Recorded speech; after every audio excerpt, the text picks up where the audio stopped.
Good evening, everyone. I would like to welcome you to the special city council meeting of September 29, 2025. If the clerk would please call the roll. Of course. Council Member Lithcott-Hames. Here. Vice Mayor Vinker. Here. Councilmember Reckdahl. Here. Councilmember Burt. Here. Mayor Lowing. Here. Councilmember Stone. Here. Councilmember Liu. Here. For the record, all present. Thank you. This evening, we have two special orders of the day. Pleased to do that. And the first one is a proclamation honoring Nara Cammack for her effort in proposing and advancing a bike safety project in the city of Palo Alto. You're going to hear all about it. Asked Councilmember Julie Lithcott-Hames to read that proclamation. Thank you, Mr. Mayor. City of Palo Alto proclamation honoring Nara Cammack. Whereas, you know what? I want to be sure I'm pronouncing your name right. Can you tell us how to pronounce it? I want to get it right. Can you just let me know? Or you can come right up here.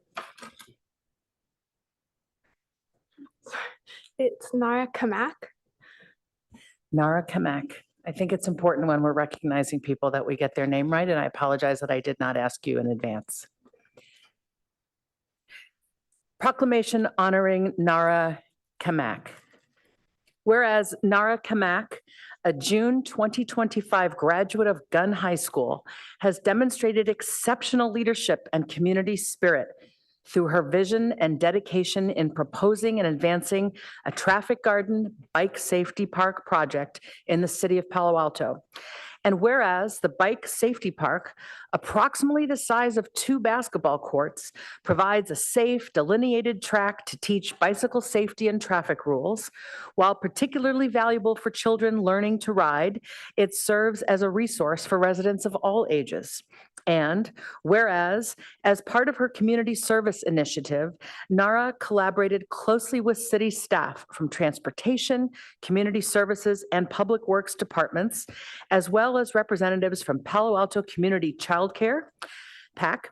Together, they identified the Ventura Community Center as a fitting location, and the project received broad support from all parties. And whereas, in addition to navigating the city's review process, Nara raised funds, engaged the community, and presented to the Parks and Recreation Commission in June 2024. And whereas PTA, PAUSD, City Safe Routes to School Partnership also welcomed the project through a presentation to the City School Transportation Safety Committee, recognizing its value in strengthening immersive K-12 bicycle safety education. And whereas the Bike Safety Park, the first of its kind in the Bay Area, was successfully installed on September 15th, 2025, providing a lasting resource that promotes safety, sustainability, and healthy lifestyles in Palo Alto.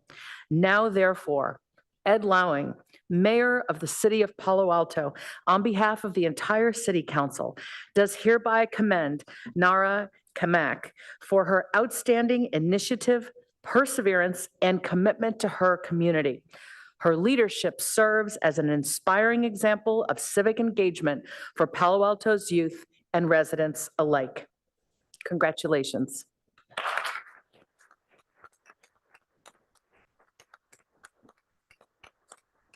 And Nara, would you like to speak?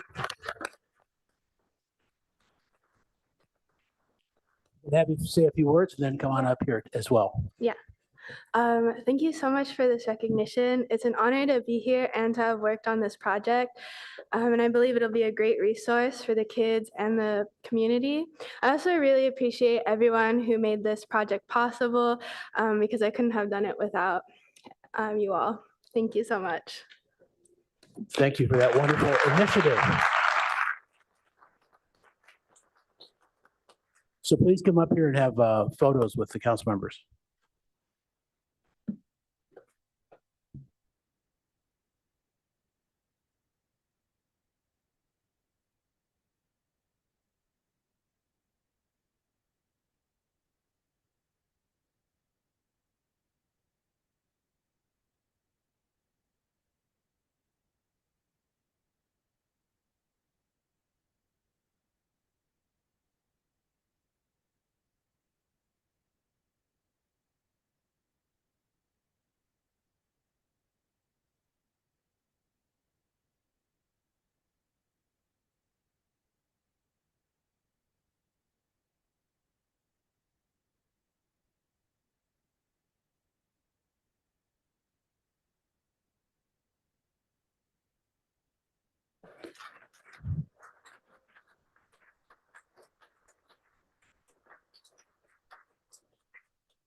Our second special order this evening is to recognize September 2025 as Suicide Prevention Awareness Month. And I've asked Councilmember Greerstone to read that proclamation. Thank you, Mr. Mayor. It's my honor.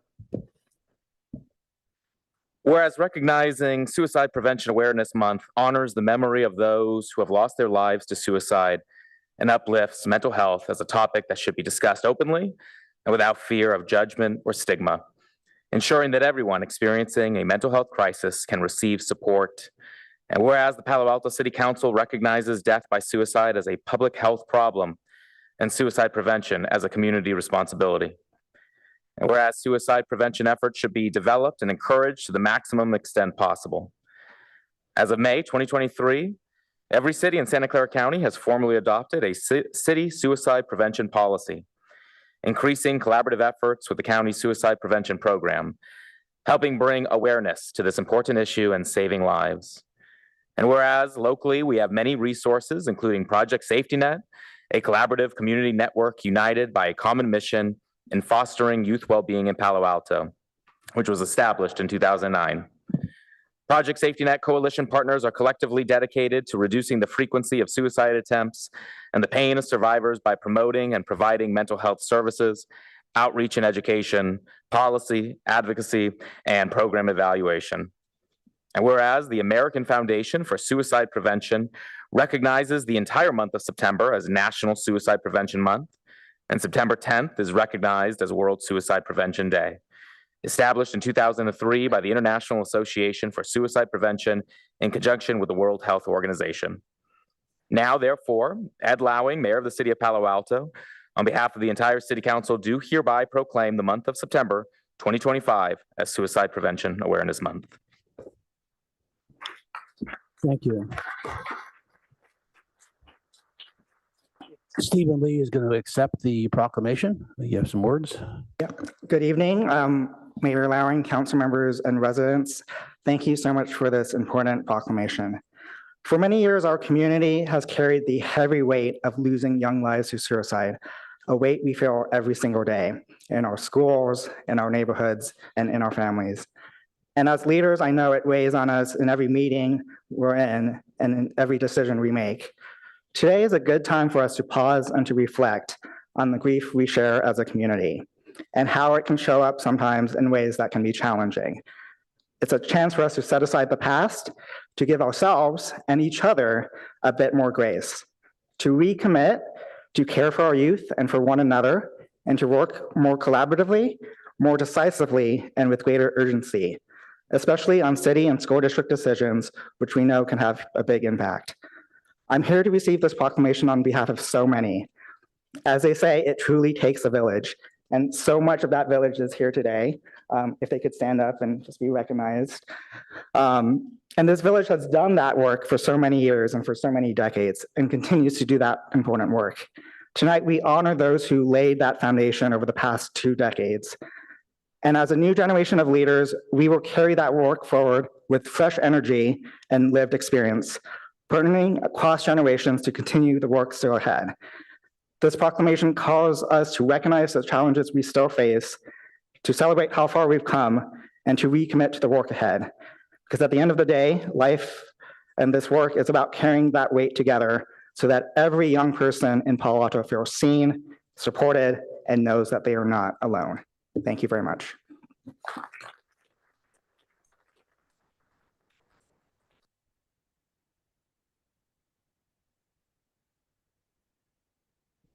Yes. Director O'Kane, are you the photographer for this one? People can come up. I see them coming.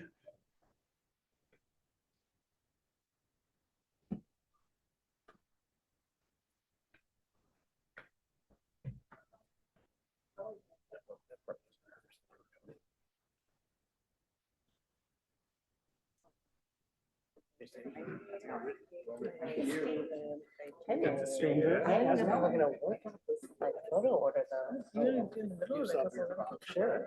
Okay. Where's the middle? Here-ish. Okay, well, yeah, I'll go outside.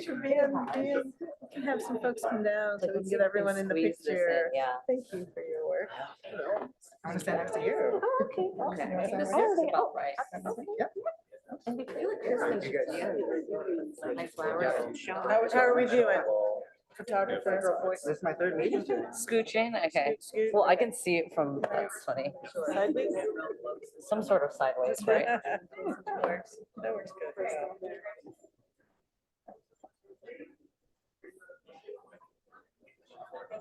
Kristen, did we get you in the photo? Yes, yes. Yeah, my hair could take it down. Oh, Yes, yes, yes. please. Yes, yes, yes. Always. That tends to happen a lot.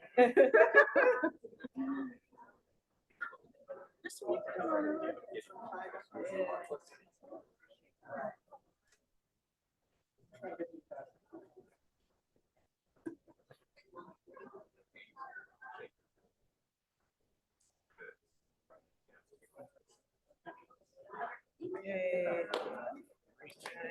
Yeah. Thank you.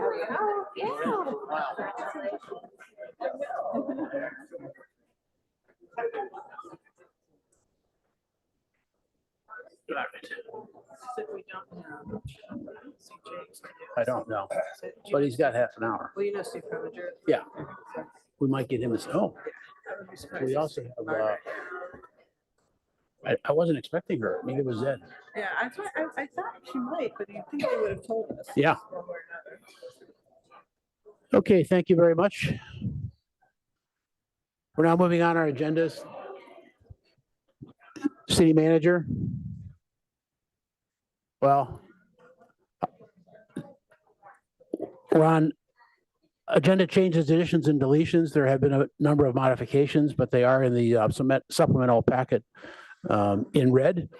So if you have anything to add, city manager? I am sorry, Mayor. I could not hear anything you were just saying.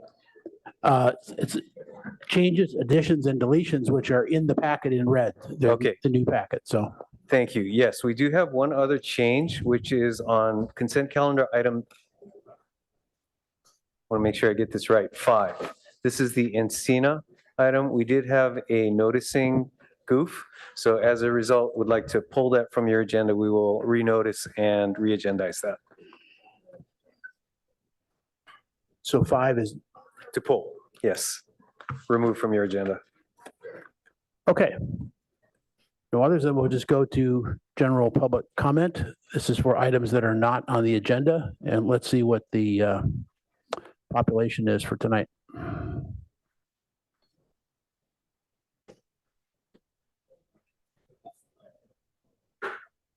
We have 11 requests to speak, and that is including a group of 6.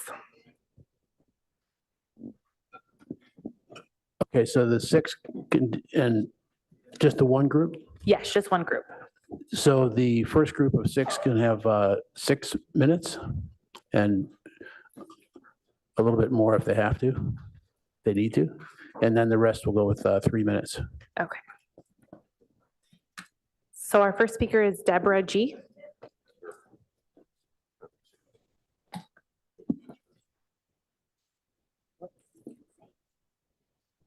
I would like a little bit more than 6 minutes. I think I need 7. You got it. Thank you. I'm here this evening to speak to the council about the ongoing Vigil for Gaza sponsored protests that have been taking place on the corner of Embarcadero and El Camino. This is the corner that is Town and Country Shopping Center. Between the wide angle and the semicircular wall and the elliptical paved area in front of that wall, which is part of the mall property. That corner is a natural staging and gathering area. That corner is also adjacent to the busiest point of traffic in and out of Stanford. But before I go further,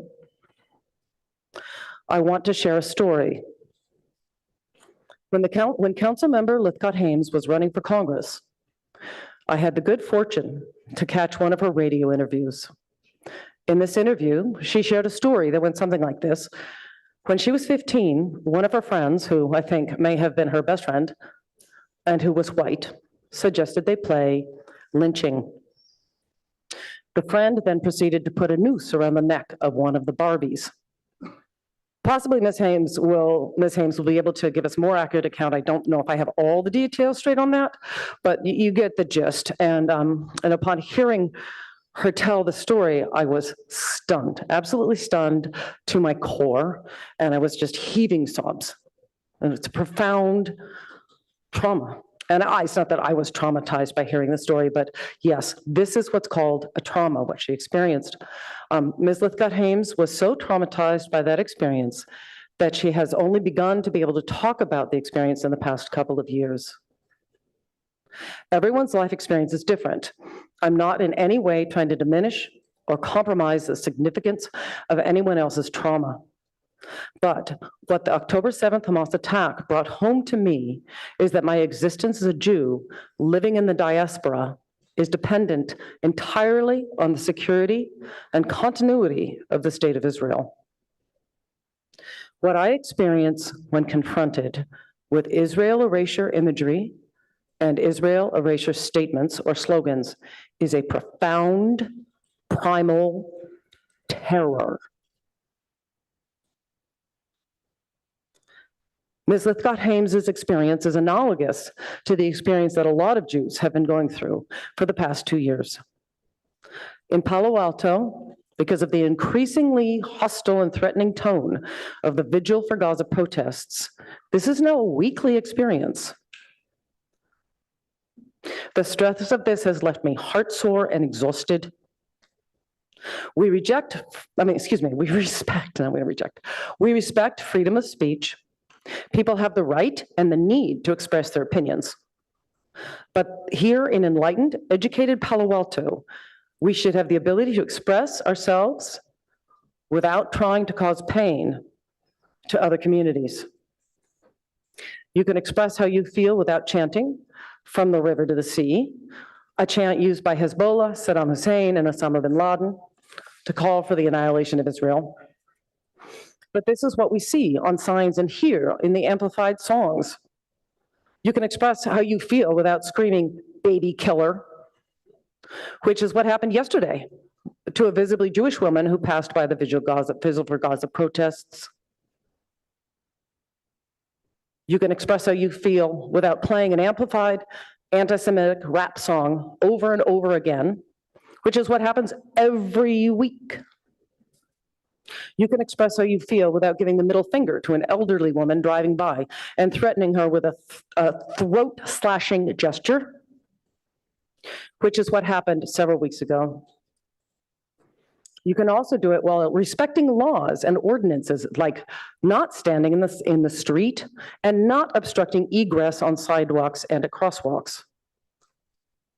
It should be noted here that both Mall Security and PAPD showed up yesterday. Their presence and participation is greatly appreciated. As you know, the City of Palo Alto is, as you all know, City of Palo Alto is providing optional anti-Semitism training next month in October. All of you on this dais tonight have the opportunity to take the training. From the bottom of my heart, I ask you, when you go into this training, to keep all of this pain and targeting in mind. Please remember to be 100% aware of the power you have to make a difference in addressing this intentional hurtfulness. The goal of this training should be, what can I do to make a difference? So what can you do? Can the police and the mall enforce time, place, and manner restrictions? Yes. Can you leaders speak up against the hateful speech we have encountered over and over for the past 2 years? Yes. Can the City of Palo Alto make it clear that we have no tolerance for hateful behavior targeting other community members? Yes. This can be done, and you as leaders have the power to do it. Thank you for considering. That's it. Our next speaker is Peter B.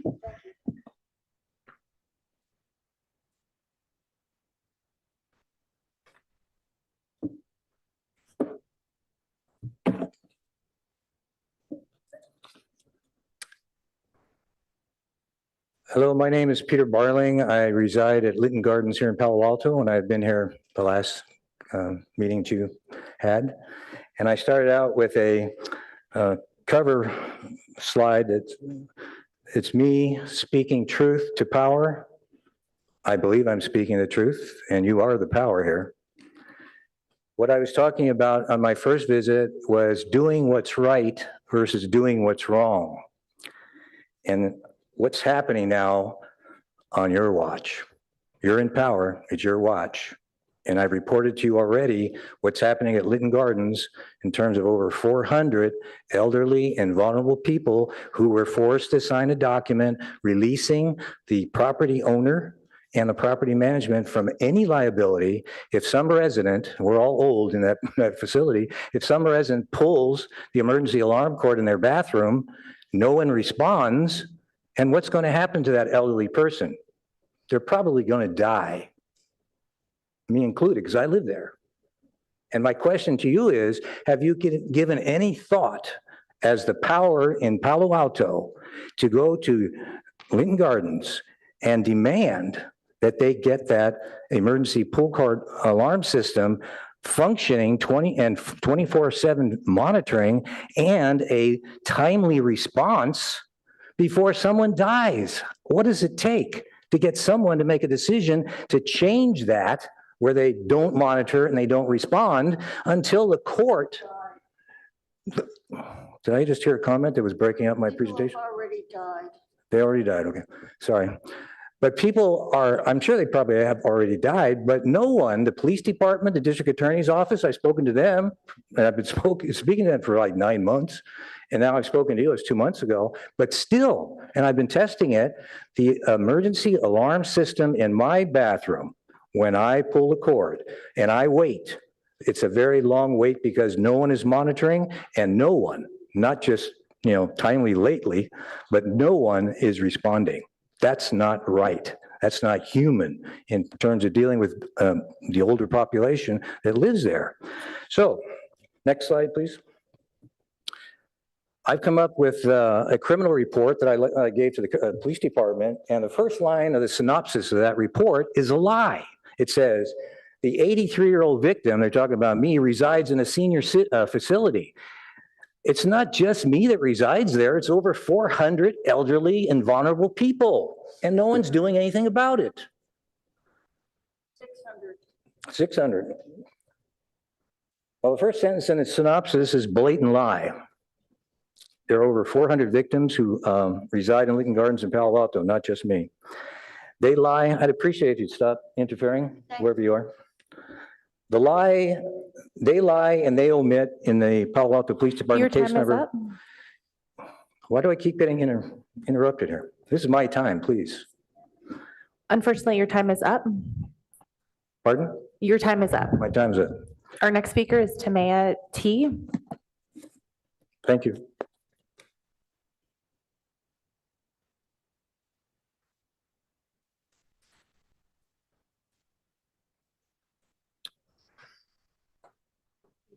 Good evening. My name is Timia Terestiak. I am the founder and owner of the Palo Alto tennis shop at Town and Country Shopping Center. I locally own this tennis shop and pickleball shop in the past 16 years. For over a decade, we catered almost exclusively to tennis and squash players. But around the time of the pandemic, something changed. Customers began calling, walking in, and asking about a new sport, pickleball. As former high-level tennis players, we knew nothing about it, but we have listened. We brought in a few paddles, we tested the game, and just like everybody else, we fell in love with it. We now serve thousands of customers, and the fastest growing segment of our business is pickleball. Our shop has adopted quickly, investing in the demo programs, learning about the paddle technology, certifications, and relevant legal rules. And I say this genuinely, pickleball is saving the tennis business and not replacing it, saving it. Before pickleball, we seriously considered closing the shop. It simply wasn't sustainable to hire qualified, experienced staff without the financial support to provide excellent customer service to our community. But the rise of the pickleball changed that. It's helping us stay in business and, more importantly, allowing us to serve both communities with the same enthusiasm. I want to emphasize this today because you may not hear it from anyone else. As a tennis shop deeply rooted in both worlds, we genuinely see how those two sports are not in competition, but in collaboration, uplifting and benefiting the entire community. Pickleball is not a threat to tennis, it's a lifeline. We know that at peak hours, people wait 30 minutes at Mitchell Park to get on the court after a long day of work before rushing home to feed the kids and check on homeworks. I believe the expansion of pickleball courts at Mitchell Park is urgently needed to address capacity issues and bring joy and scale to our community.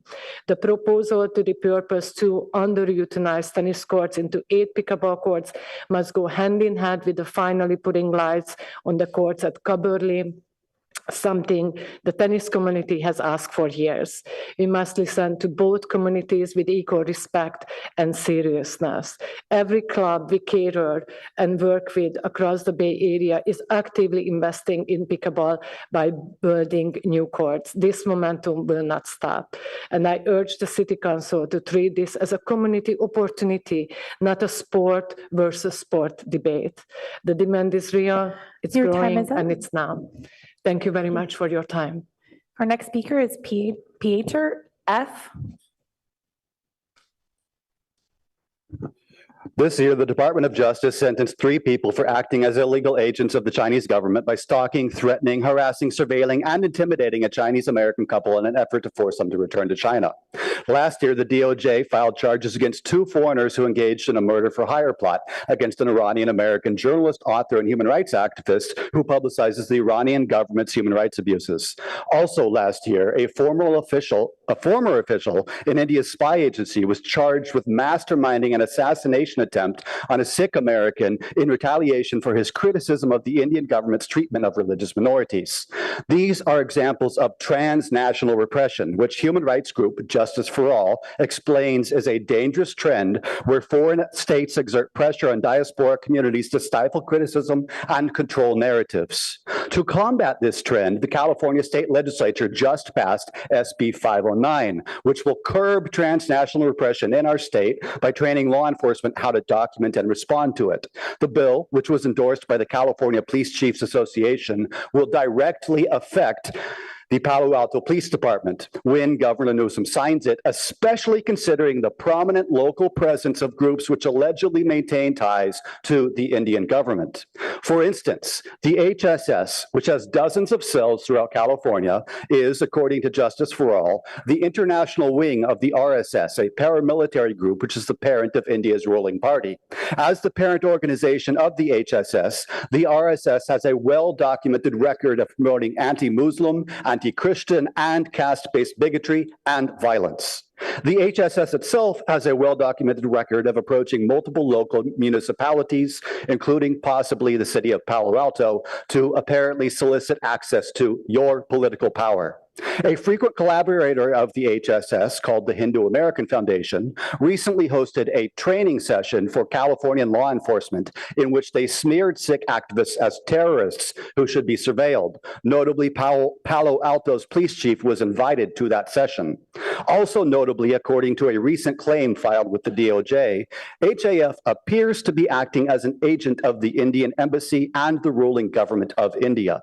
At their request and under their direction, HAF engages in political advocacy in the U.S. and represents their interests. No wonder that HAF is one of the only groups lobbying against SB 509. Considering all of this, I urge Palo Alto city officials to take a stand against transnational repression and in defense of the sanctity of American sovereignty by urging Governor Newsom to sign SB 509 without delay and by repudiating any further engagement with the HSS, HAF, or or any other groups that may be serving as agents of an oppressive foreign government. And I have for every member of the council an information packet on the HSS and Hindatva. Your time is up. Our next speaker is Michael E.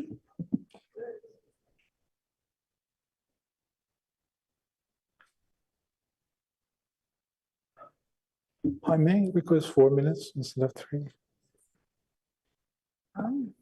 No, unfortunately, the time has been Oh, set to 3. okay. So sad. Okay. Hello. I'm here to inform the problem with the fire hazard problem in Sand Hill Road, Oak Creek Apartment, and Stanford West that are managed by Cyrus Regis in a very poor way. And there have been problem. I mean, we noticed since last April, which is the springtime, that the trees they are getting dry, and the lawns they are getting yellow, and there's no any action from the Cyrus Regis or Stanford, which is the faculty staff housing. I tried to talk to them in a good faith, I mean, to find a resolution, but it seems that they don't want to listen. So there's a problem, a very serious problem with the dry trees, as I mentioned, and half dry trees with the branches that are next to the balconies and the buildings. There's no tree pruning since a couple of years ago, that there are a lot of sick trees because of that. And there are events with the flammable material next to these trees with a very large fuel containers, like every 5 or 6 weeks. There's no proper irrigation and water management. The green lawns turn yellow, and they don't care about it.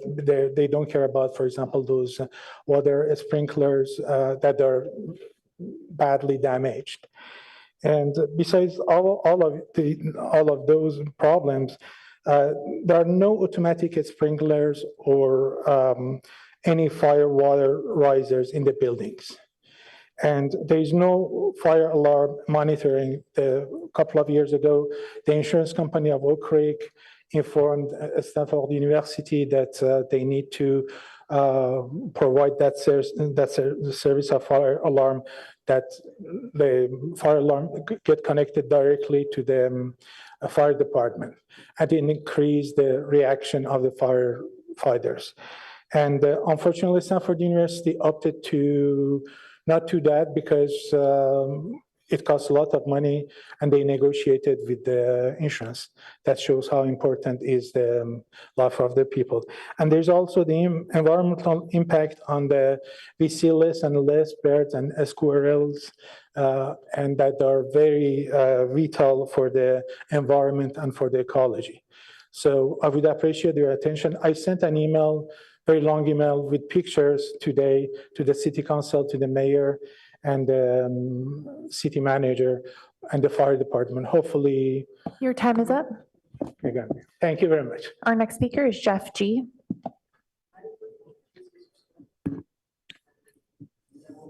Good evening, City Council members. Jeff Greenfield, Vice Chair of the Parks and Rec Commission. I'm speaking on my own behalf this evening. Hope to see you Sunday for Bike Palo Alto, 1 to 3 o'clock at Fairmeadow School. But I'm really here to speak about Nara and the Bicycle Safety Park. I can tell you that the Parks and Rec Commission was unanimous in their enthusiastic support for this project. It's and for Nara's effort on this. It's a fantastic project. It's unique. It serves our community, filling a void, providing a valuable service to teach our youth how to safely navigate our streets, something we can all feel good about, and it's fun. So thank you to Nara. Thank you for your vision, for your passion, for your perseverance, and thank you for serving as a role model for our community. This is a wonderful example of what success looks like in Palo Alto. It's drawing out the best from many groups to pull together, build something really exciting and unique for our community, something that we'll cherish and value for a long time. Thank you very much, Nara. We look forward to seeing what what path you go on next and please don't be a stranger to our community. Thank you very much. And that concludes public comment on items not on the agenda.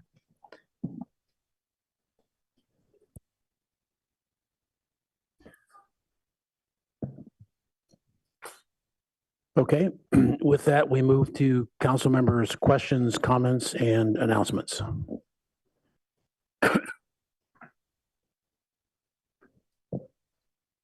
Vice Mayor Vinkin. Thank you, Mr. Mayor. First, I did just want to comment that Mr. Barling's comments about Lytton Gardens, I did reach out to Assemblymember Berman's office, and his district director was willing to engage with Mr. Barling, given that this is primarily a state issue with rules, governing rules from various state agencies. So hopefully that connection will be made. Second, I just wanted to let folks know that as Palo Alto's Northern California Power Agency Commissioner, last week I attended this month's commission meeting in Monterey, which was part of NCPA's annual conference. It's the largest conference held each year of its kind, bringing together close to 300 people from the public power sector. Also brings together people from the electricity industry, policymakers, et cetera. And so they have these amazing conference sessions for a couple of days focused on issues that impact publicly owned utilities, legislation, electricity demands, and the rise of data centers and energy markets, which is a hot topic these days. So I'm a member of NCPA's Legislative and Regulatory Committee, and in that meeting, we heard a very good panel on wildfire and power supply management, which is highly relevant to our city, including from our friend Michael Wera at Stanford. Another panel was moderated by our own utilities director, Alan Curatori, and it was focused on federal investment in power infrastructure and ways to ensure reliability, resiliency, and affordable power rates. The NCPA legal community, which our Assistant City Attorney, Amy Bartel, chairs, discussed the interactions between federal and state policy, and specifically possibilities for federal preemption that have become increasingly important to our energy projects. So nerding out on power stuff may not be everybody's cup of tea, but I found it quite fascinating. Also, just quickly, I want to give big shout out to the student Myra Saxena, 10 years old, who put together the kids' business fair at Mitchell Park this weekend. It was extraordinary. It was overflowing in the big El Palo Alto room. She did an amazing job. She started her business when she was 7. So it was just a phenomenal job. Also want to thank the YMCA for the annual health fair in that same location the week before, and inviting me to speak at that was a real honor, so thank you. And finally, a shout out to our Palo Alto Fire Department. I have decided that they like eating in parks, because last weekend I went to Pancakes in the Park, where they combined with our police department to serve pancakes in Rinconada. And this past Sunday, yesterday, they showed up at the Midtown Residents Ice Cream Social. So, you know, I think they're pretty smart following that. Anyway. That is it for me. Thank you. Thank you. Now I have another number of comments and announcements. This week, we celebrated the 61st anniversary of the Oaxaca sister city relationship. And we had representatives from both the mayor's office in Oaxaca City, as well as the governor's office in Oaxaca State. They were extraordinarily wonderful, and they were very impressed with our city staff. Maybe not so much the mayor and the council members, but they really like the staff. They spent a lot of time at the water treatment center and going over things like that, as well as the green waste, and trying to learn best practices to put into practice when they get back there. And over the years, Palo Alto has been a very impactful donor of many fire trucks to the state and to the city. I think about 18 over the years. And they also proved that they're happy to eat on Cal Ave, because that's where they were on Sunday for the big Calenda celebration, with people dancing all over the street on Cal Ave. Just another sort of plug for what we can do out there in terms of community building and community just entertainment on Cal Ave once that thing is completely done. Last year, I went down for the 60th anniversary, presented them with a truck from Palo Alto, an old green waste truck, that they could put into effect the first ever recycling that they ever did in the city. Happy to report that they're up and running. They pick up 3 times a week. They're even out doing Palo Alto utilities, but they do that because they do a different thing each of the 3 days, whether it be the glass or the compost. So it was really wonderful and a great way to end it up literally dancing in the streets. Also had a meeting with representatives of the governor this week, and one of the things that we talked about in terms of the answer to how can we help, I basically said anything with your checkbook, which I know is very lean these days. But they noted that the governor, as we know, has come up with an encampment resolution fund of 130 million to help with some homeless financing. So we'll be digging into that opportunity as well as to a couple of other references that they got. So just wanted to report that that happened. In addition, I've made a number of appointments to various committees. First, we created an ad hoc committee for the 156 North California Avenue, which is the first item on our closed session. And I'm going to be on that with Council Member Stone. Now, my screen went blank just when I was going to the screen.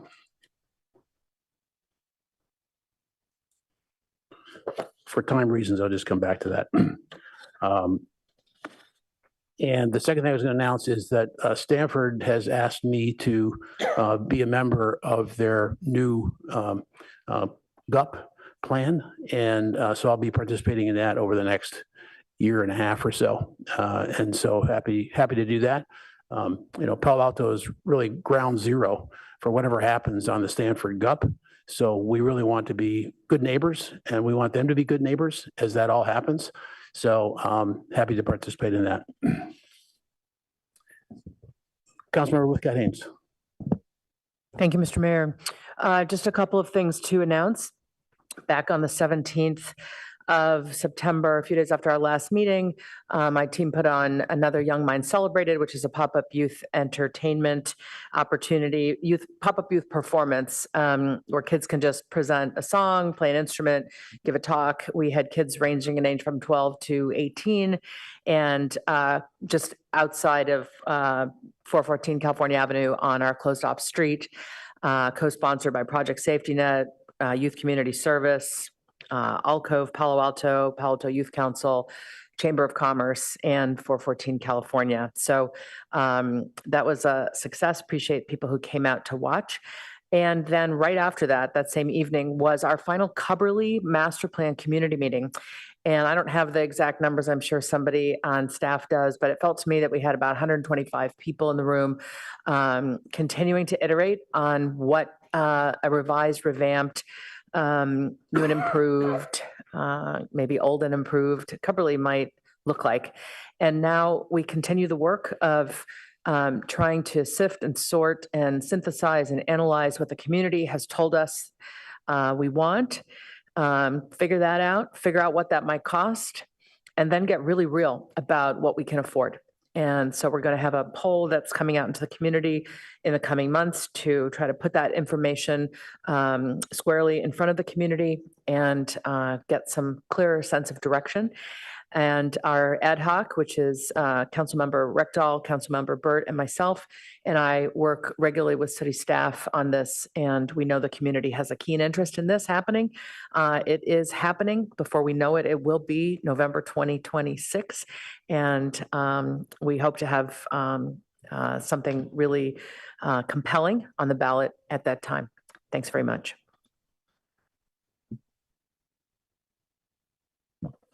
Okay, seeing no others, I'm going to jump back in because my screen is back up. City's also partnering with VTA and Stanford and the Urban Land Institute to get advice and recommendations from that group on long-term development and planning issues associated with the Palo Alto Transit Center.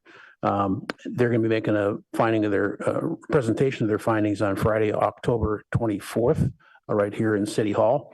I've designated council members Burt, Lou, and Reckdahl to be the council representatives for that engagement, but all council members are welcome to attend the presentation on the 24th. Okay, that concludes council member comments. So we're now going to go to our first agenda item and invite our guests up. Mr. Mayor, while the guests are arriving, may I make a few brief comments? Please do. So just a quick reminder that tonight's study session needs to be for informational purposes and not for ballot advocacy. So this is because in general, California law prohibits the use of public resources, including these chambers, for political activity such as encouraging local voters to support or oppose a ballot measure. There is a limited exception to this rule, and you will have an item on your agenda next week where you have an opportunity to consider items that are on the November ballot and to give your advice to local voters and take a position on behalf of the city. But tonight's item is informational. Thank you. And the official title is Impacts of HR 1 on Santa Clara County Region. So we welcome our very own supervisor and county executives, and why don't you just kick it off? Thank you. Good evening, Honorable Mayor, Vice Mayor, and council members. Thank you so much for having me. I'm Margaret Abekoga, your Santa Clara County Supervisor for District 5. And I'm joined here today by our county executive, James Williams, a number of our staff, Steve Preminger, your illustrious resident, our former public health officer, Dr. Cody.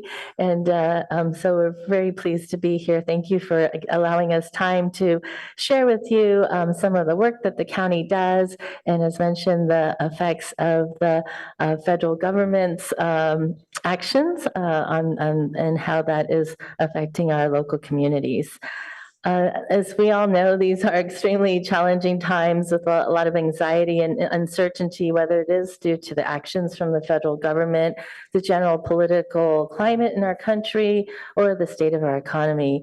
And as a former city council member myself from Mountain View, as well as the district that has the most cities in the county, I have 9 out of the 15 cities in District 5.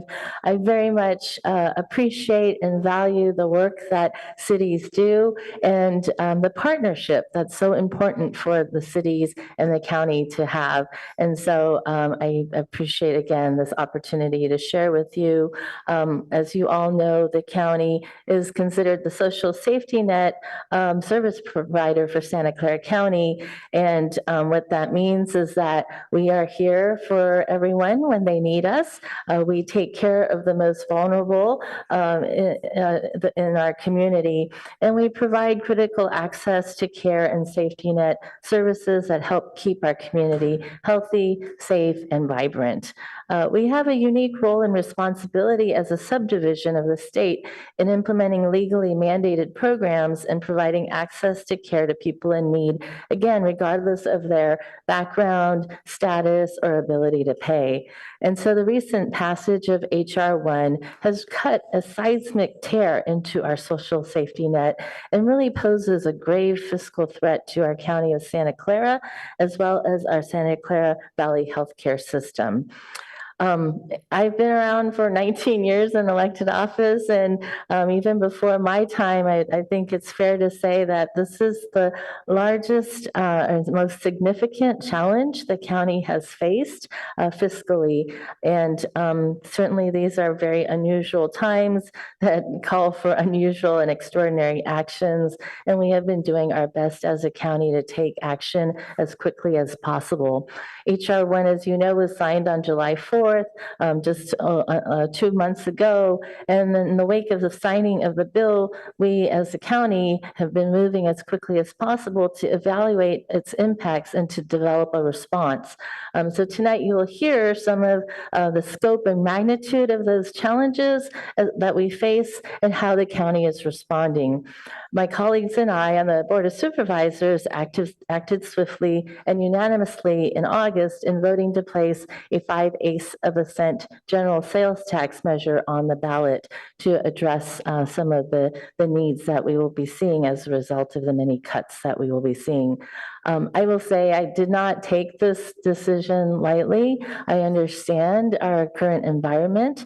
Many folks here are struggling as affordability becomes more and more challenging with inflation and high prices. And so it was really, frankly, a very difficult decision to make. But given the quickness that we needed to respond in, and frankly, that we don't have a lot of options as a county. We don't have the same abilities in terms of revenue generation, the different types of fees or taxes that a city is able to implement. The county doesn't have the same tools. This really was I believe, the quickest way for us to be able to address the big challenges ahead. As you know, half of our budget goes to our healthcare system. That's where we're seeing the cuts, about $1 billion in Medicaid, known as Medi-Cal, here in California. Most of our patients in our healthcare system are Medi-Cal patients. We also are seeing cuts in SNAP, the Supplemental Nutrition Assistance Program, also known as CalFresh. It's really been interesting to see 1 out of 4 residents in Santa Clara County are on Medi-Cal, and 133,000 residents are on food assistance. So these are real effects, real impacts on our local community. And so we as a county organization feel that we obviously have this responsibility to all of our residents, again, to be able to serve everyone regardless of background, which is so important for me. And so this is our effort to do so. So I'm going to leave it at that and turn over the presentation now to our county executive. But again, thank you so much for giving us time this evening. Thank you, Supervisor. Good evening, Mayor, council members, city administration staff. My name is James Williams. I'm the county executive for the County of Santa Clara. We have a short presentation I'm going to walk through, and then happy to answer questions that you may have about what's going on. And we do think it's very critical for the community to understand the magnitude of what we're facing as a direct result of the impacts from the federal government's recent actions. Next slide, please. So what is HR 1? It's also been the so-called One Big Beautiful Bill Act that was passed by Congress and signed by President Trump on July 4th of this year. It is the single largest withdrawal of federal support for social safety net programs in our nation's history. And let me give you a sense of the magnitude of what we're talking about here. What HR 1 does is it cuts nearly $1 trillion from the federal Medicaid program. That's the joint federal state healthcare program that nearly 1 in 5 Americans and 1 in 2 children in the United States rely on for access to healthcare. It also cuts almost $200 billion from SNAP, federal food assistance. Here in California, those programs, these are all joint federal state administered programs. Here in California, Medicaid is known as Medi-Cal and SNAP is known as CalFresh. These programs here in Santa Clara County, as the supervisor mentioned, provide healthcare for 1 in 4 Santa Clara County residents and food access for 133,000 Santa Clara County residents. But both nationally and locally, the impact for those families in our community is, I think, somewhat self-evident, but quite significant and extraordinary. Next slide, please. And what does that mean for our county government? We are the social safety net, as the supervisor mentioned. Well, for Santa Clara Valley Healthcare, the system of hospitals and clinics that is the single largest healthcare provider to Santa Clara County residents, the impact is devastating. Medicaid is the single largest funding source for Santa Clara Valley Healthcare. In fact, more than 50% of the healthcare system's revenues come from Medicaid, about 16% from Medicare, 13% from commercial insurance, and the smallest share, 12% from local tax revenues. And so you have a system that relies for a majority of its operations on Medicaid, and that is the very program that is facing these extraordinary reductions. The impact to the county healthcare delivery system is over $1 billion a year in lost revenue when you look at the cuts as they layer in. And for those of you who operate a business or program or city government, as you all do, you can understand that if you pull out the single largest revenue source, that has not just impacts on the individuals who, of course, rely on Medi-Cal and their families, but on the ability for the system itself to operate and deliver service to everyone. And that's the magnitude of what we're facing here locally. Next slide, please. What do those numbers look like? Well, the cuts do layer in over the next couple of years, but it's important to know that we have immediate impacts beginning this current fiscal year we are in now. And I won't walk through all the details. I can if you have questions about them over some of the specific ways in which Medicaid is being cut, but we are facing very substantial revenue losses in not just this fiscal year, but the upcoming fiscal year, and then doubling to over $1 billion the fiscal year thereafter as the additional cuts to Medicaid layer in. Next slide, please. Well, what does that mean for our community? So, okay, we're facing these significant impacts to the county's operation. Well, what is Santa Clara Valley Healthcare? It is the system that provides healthcare for 1 in 4 residents. It is the single largest provider for healthcare to Medi-Cal beneficiaries. But perhaps you'll be surprised to hear it is also the single largest provider in Santa Clara County for Medicare beneficiaries as well. We run 2 of the 3 trauma centers, the third one being located here, Stanford, but 2 of the 3 trauma centers in Santa Clara County. The only comprehensive burn center in this area, and one of only 3 such centers between Los Angeles and the Oregon border. And a top rehabilitation center that was yet again ranked top 10 in the nation and the best on the entire West Coast for treating individuals with severe injuries, spinal and otherwise. Next slide, please. And it's important to recognize that healthcare is an ecosystem and there's interrelationships across the different healthcare delivery systems, public and private, in our community. Here in Santa Clara County, we actually have among the fewest emergency room beds per capita of any county, any major county in the state of California. And think about this. Every 11 minutes in our county, someone is being transported to a county hospital by ambulance. Every 11 minutes.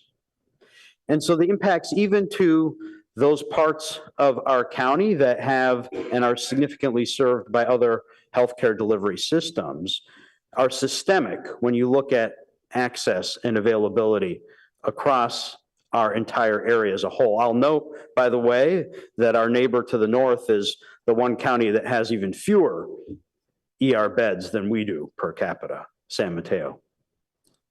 Next slide, please. And given the interrelated nature of county services, it's important to also know 1/4 of our behavioral health services department budget comes from Medi-Cal. Santa Clara Valley Healthcare itself is actually the largest provider of acute behavioral health services in the community, and significant resources and services in our Office of Supportive Housing are dependent on Medi-Cal as well. And there's deep fiscal interrelationships across the safety net service delivery provided by the county that are affected and directly at stake as a result of HR 1. Next slide, please. Here's some Palo Alto specific impacts. Now, unsurprisingly, a lot of direct access to care comes from the nearest hospital, which is Stanford. But you might be surprised to know that even here in Palo Alto, about 10% of the population depends on Medi-Cal. We have opened a clinic here in Palo Alto, a North County clinic that has the capacity to provide 14,000 visits annually. It just recently opened and is ramping up. There's almost 2,000 residents here in Palo Alto that rely on CalFresh for food. During COVID, our healthcare delivery system stepped up to fill the vacuum that was left, and about a quarter of Palo Alto residents directly received their vaccinations from the county and county staff. And the county, of course, provides significant services to households to help prevent and to help address homelessness. Next slide, please. So what are we doing in the face of these extraordinary impacts? You know, think about it. It doesn't get more basic than healthcare and food, and those are the two areas that HR 1 cuts. Well, staring down an over $1 billion annual revenue loss requires us to push every button and pull every lever and do everything that we can as a county organization to ensure continued access to critical services.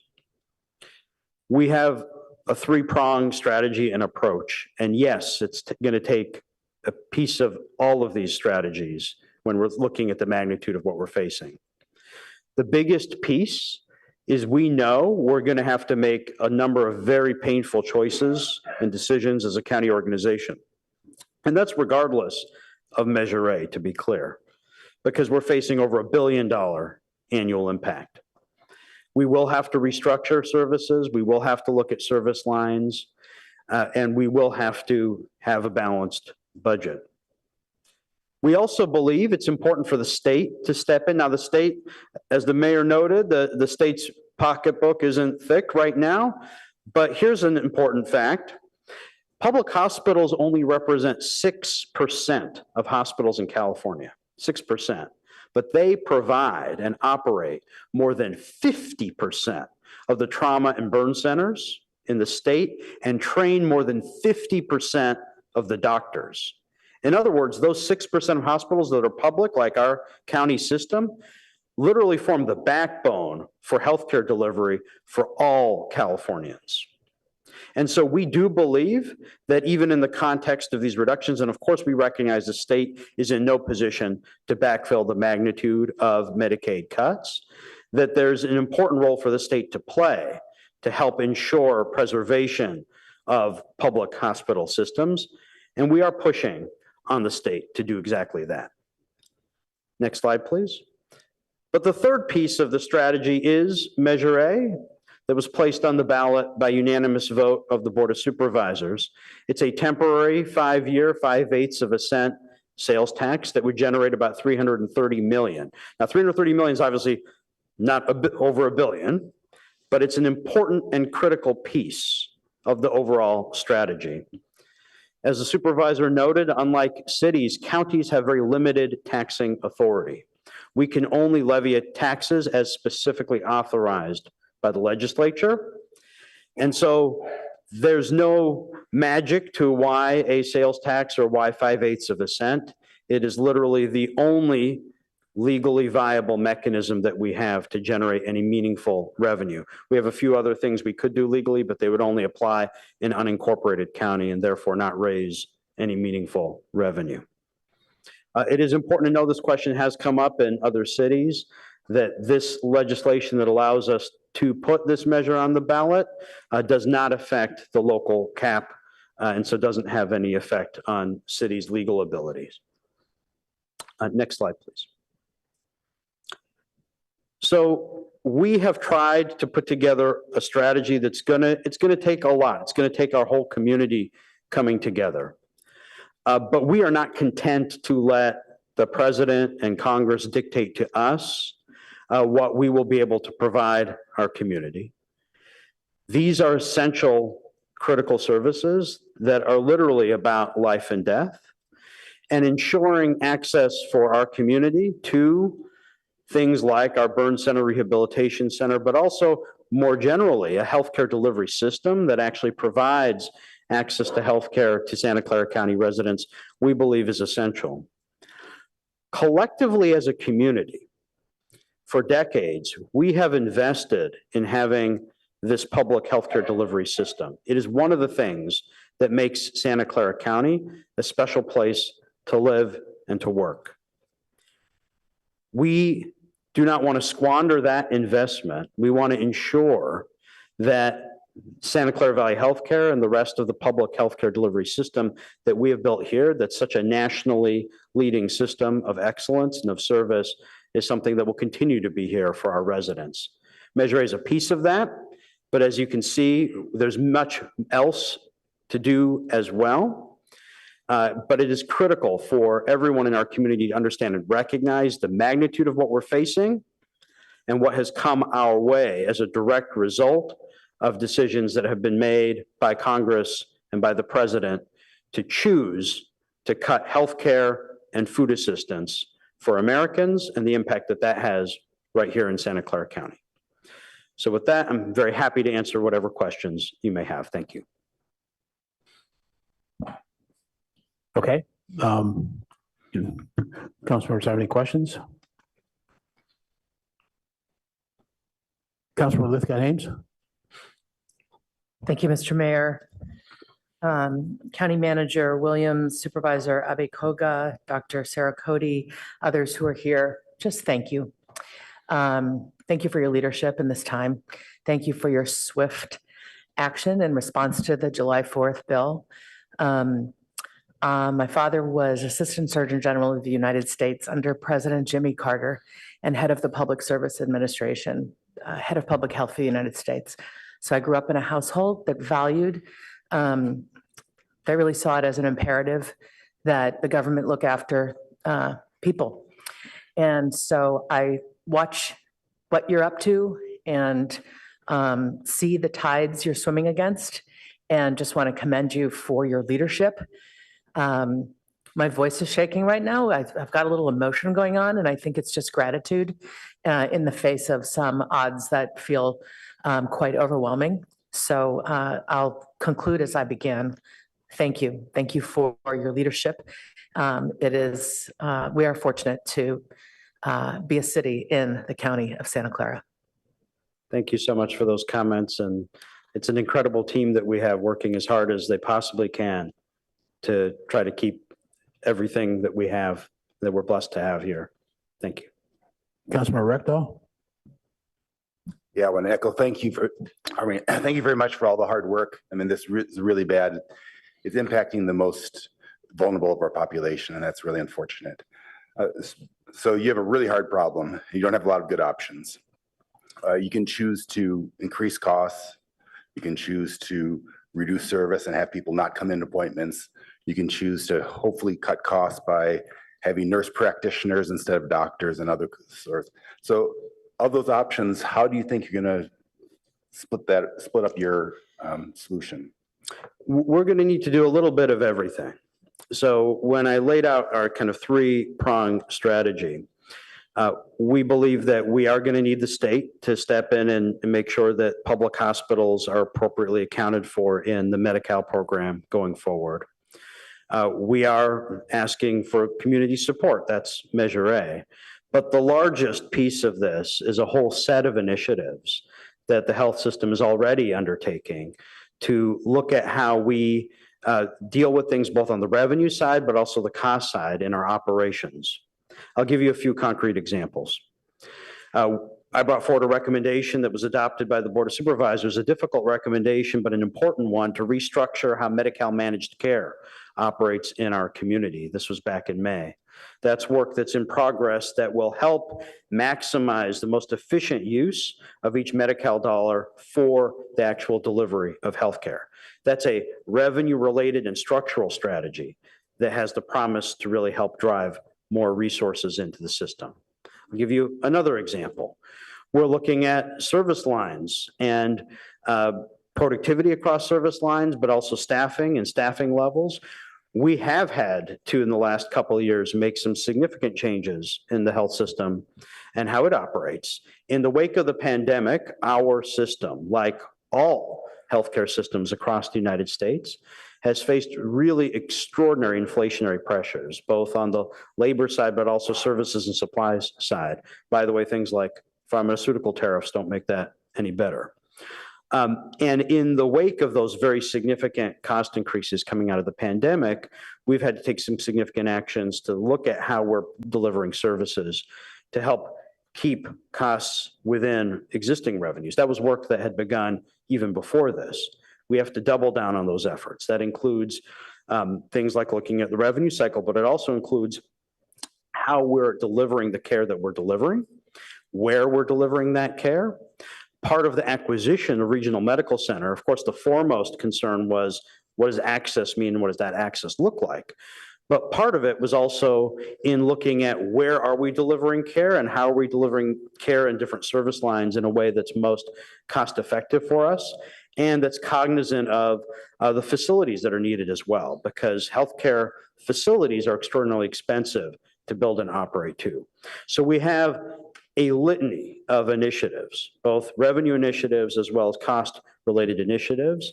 And we are expecting significant mid-year, this fiscal year. As you saw from the slide, there's impacts that hit us in the current year that we're in now.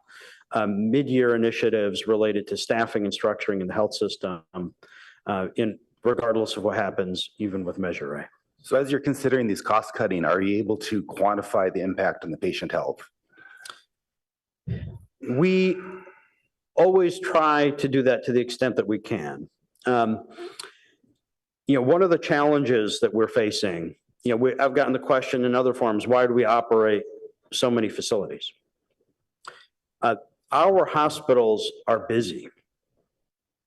One of the challenges we have is that the the demand for services is there. Our emergency rooms are busy, our acute care beds are occupied. And so the reality is there's already significant demand for access to healthcare, and we have an access issue. For those of us who rely on some of the private systems here, I'm a North County resident as well, we all know that we all face access issues. That's absolutely the case, and even more so the case for more vulnerable populations today. And so one of the challenges that we face is how do we deal with cost cutting, but in an environment where we know today that people are struggling to actually have access to care, access to tests, access to labs, but even most critically, access to physicians for care that they need. So it's an extraordinary challenge. Okay, thank you. Thank you very much for your work. This is a hard problem, and I really appreciate your dedication. Thank you. Councilmember Stone. Thank you, Mr. Mayor, and also just want to start with my thanks to the county leadership of working so quickly to respond to this. I think this is so much worse than any of us really anticipated or feared, and the impacts in Palo Alto are going to be incredible. I appreciate you laying out the impacts in Palo Alto with 10% of the population being on Medi-Cal, the impacts and the help that the county provided during COVID, and we have a local hero here in the room as well. So really appreciate all that. I guess was one of the 25% of Palo Alto residents receiving the COVID vaccine, so I thank you. And it's just, it's such a blatant attack on healthcare across the country, and it's only going to get worse, it seems, with, I believe on Wednesday, we're going to now see 100% tariffs on foreign-made medicine. And so it's hard not to lose hope, but I appreciate you being here, helping us in this fight. I think a question I have that I think is probably really difficult to answer as of now, but for us to start to try to understand some additional impacts in Palo Alto beyond the data you showed.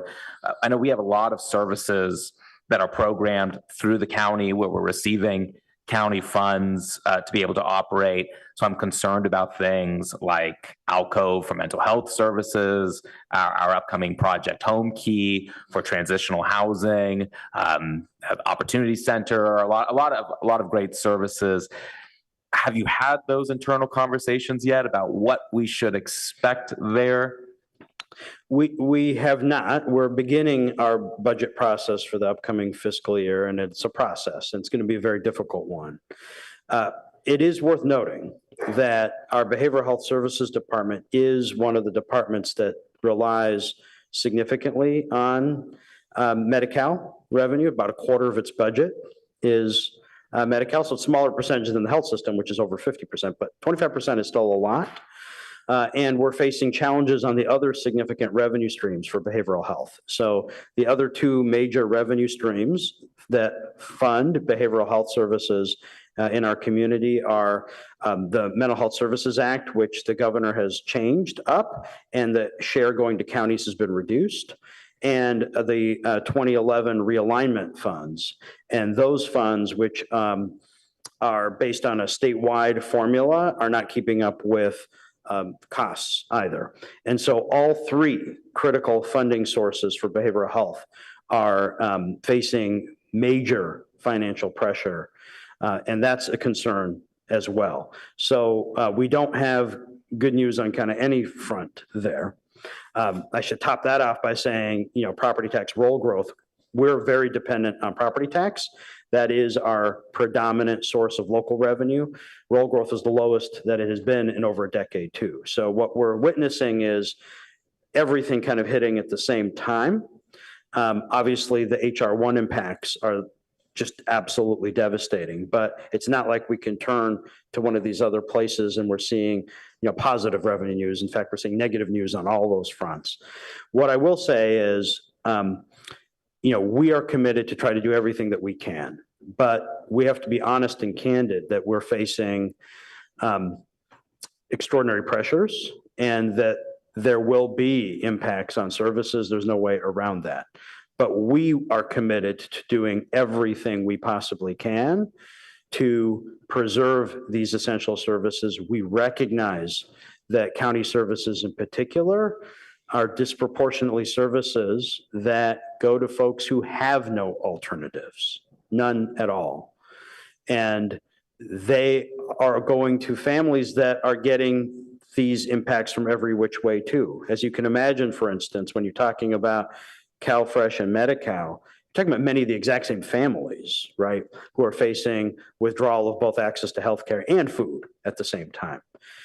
And so we will do everything that we can, but we have to have a whole of county, whole of state effort to try to make it through what we're facing. Appreciate that. And I know you will be receiving pressure from all across the county to be able to preserve services. Undoubtedly. And to start it off, implore you to do everything you can to be able to keep the funding, especially for mental health services here in Palo Alto. We need it desperately, and happy to continue that advocacy when the time comes. But I do not envy the difficult position that you are going to be in over the next several years. The board's going to be in a very difficult place, but as I'm sure you know, this is a board of supervisors that cares deeply about behavioral health services, and it's a space and place where we have made major expansions and investments over the last several years. We don't want to lose that ground, but it is absolutely something that the board has made a top priority. Yep, appreciate it. Thank you. Yeah, I want to thank you as well for all the efforts that you are going to do. You haven't even really gotten going yet. And we've all cut budgets before, but wow, this is massive. I had a related timeline question to what Councilmember Stone asked about. When do you think there would be a visibility on some of the other cuts that are going to go along so that when you're asking for 300, the voters think, well, there really is $1 billion there that they're going to get from everywhere? Yeah, we're actually going to be in front of the board the county administration will be in front of the Board of Supervisors in October to talk about our big picture strategy going into the next fiscal year. And we'll be laying that out at a, 30,000 foot level in terms of the approaches that we're recommending and thinking about taking. The numbers are pretty stark and pretty clear, and they come in the context of 3 successive years of budget reductions at the county already. We've cut over 800 FTE over the last 3 years, a significant portion of which have been in the health system. So to folks who are asking the question, well, is the county going to be doing cost containment, and is the county going to be needing to deal with cuts and efficiencies? The answer is not just yes, but we already have been doing that. We have a hiring freeze, for example, that's been in place, that's gotten much, much tighter since the passage of HR 1. There will be effects felt across the county organization, but in particular, really in 2 domains, because, the way the county budget works, and you'll be familiar with this because you're a city that has its own utilities. So you know that there's parts of your budget that are kind of walled off from other parts of the budget. There's many parts of the county budget that are almost fiscally separate. But the 2 big domains where you will see these types of impacts are in healthcare. We're talking about the healthcare delivery system, behavioral health, public health, and public safety, because that's where we spend general fund resources. You're talking about our jail, district attorney, public defender, probation, sheriff's office. Those are really the places where we have discretion at all in terms of service levels and in terms of budget. The other parts of the county budget are essentially fiscally walled off. Social services, for example, we are administrators of state programs and social services, and those programs and funding streams are prescribed and dictated to us as subdivisions of the state by the state. So you see a big, gigantic budget if you look at the county's budget overall, but it really is in more discrete, separate pieces. And it's these 2 domains that we're most concerned about and that will have the most impacts. Councilmember Burt. Thank you. And thank you for your presentation. As you went through the summary of the different community impacts for Palo Alto, it caused me to think more specifically about some really critical partnering programs that the county does with the city that we once they're there, we kind of tend to just take it for granted. This funding must come out of the sky, and the county is, I think the least appreciated and least understood of our major public agencies. It's just there. It does certain really critical things, and we tend to not pay close attention until a time like this when these programs are threatened. And I thought about just on our initiatives in affordable housing and supporting the unhoused. You're a critical partner for our RV lot with supportive services on Gang Road. You are a critical partner for our Project Home Key project that is nearing completion. On affordable housing for our teacher housing project, critical partner. Our Metro Park Place affordable housing for with services for disabled adults. It goes on and on. The momentum for mental health, which has been so important in our community, and the trust program on mobile crisis response that they administer, all with county funding and support. And as mentioned, our youth mental health services like Alcove. And I'll just say that we all appreciate that, one, you're not going to be able to work through this without suffering that's going to happen at different fronts. But I'm really supportive of you thinking creatively how to be more efficient, cost efficient, at the same time be more effective in programs. And a crisis like this really gets everybody thinking about how can we do things better. So thanks for what you're doing, and I want to echo my colleagues in that we want to continue to try and help any way we can.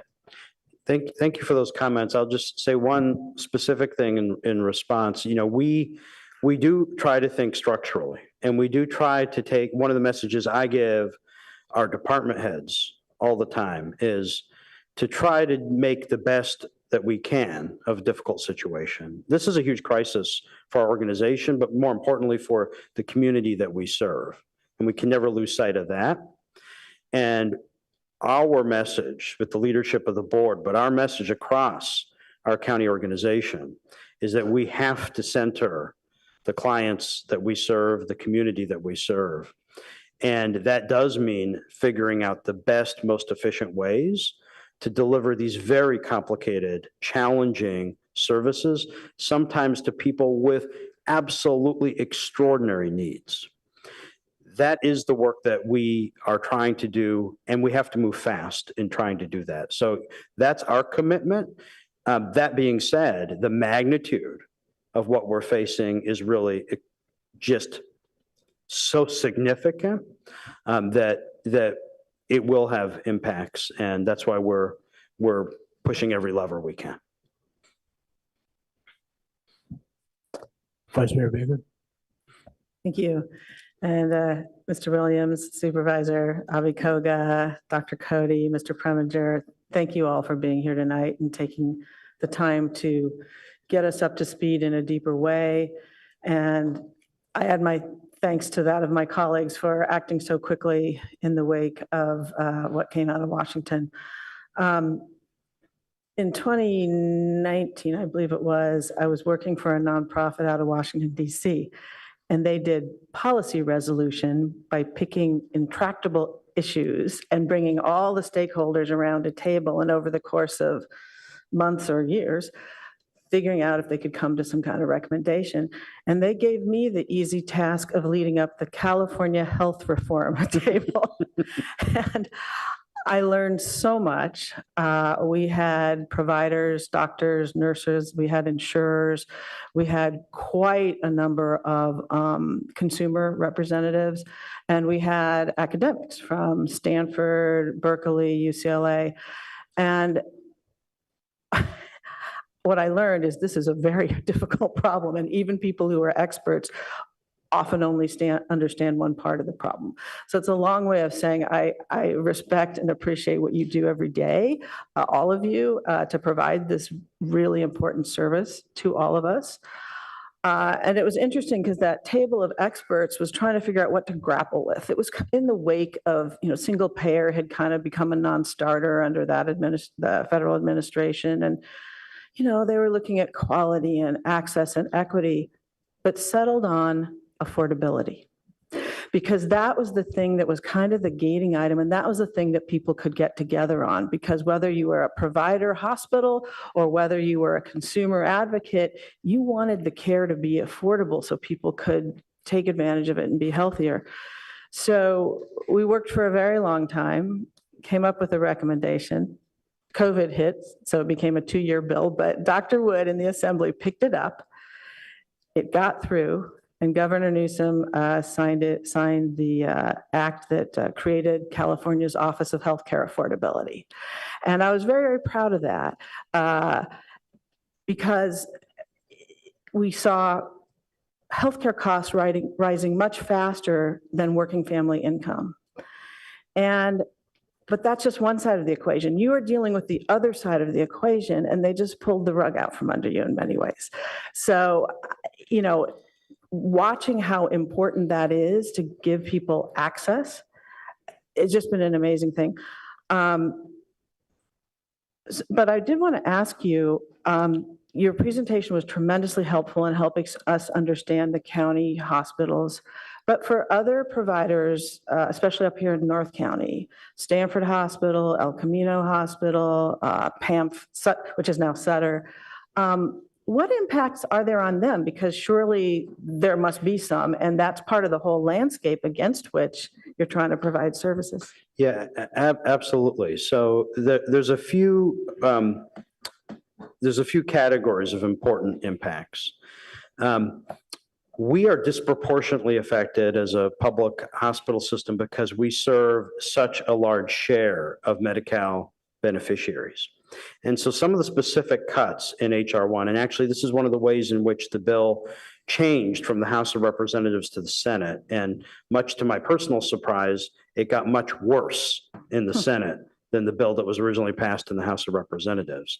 Some of the specific cuts that the Senate put into the bill that then became law when President Trump signed the bill really target critical funding streams for the county.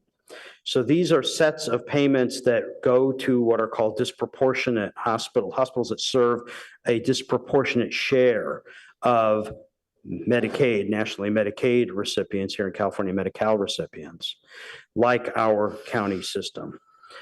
And so there's certain elements to this that disproportionately fall on our public system. But you're right, there's elements that will affect all systems, and it directly ties into affordability as well. Because one of the things that is so problematic and troubling about HR 1 is that not only will there be millions more Americans who will just lose health insurance, period, but withdrawing these resources from hospital systems writ large means that those systems that can are going to try to shift those costs to commercial payers. That means those of us who provide and rely on commercial insurance, or as an employer, such as the city, who provide commercial insurance, right, to employees, those costs are going to necessarily go up. And for private systems that can't make that shift, there's going to be closures. And in fact, already 3 hospitals in California have announced that they're closing as a result of HR 1. In order to get the bill through the Senate, because a lot of rural hospitals are deeply dependent on this, in order to get the bill through the Senate, they created a special fund for rural hospitals. Of course, we don't benefit from that fund, but that was something that they needed to do to get those votes to clear the Senate. But I think we are going to see systemic impacts as a result of that.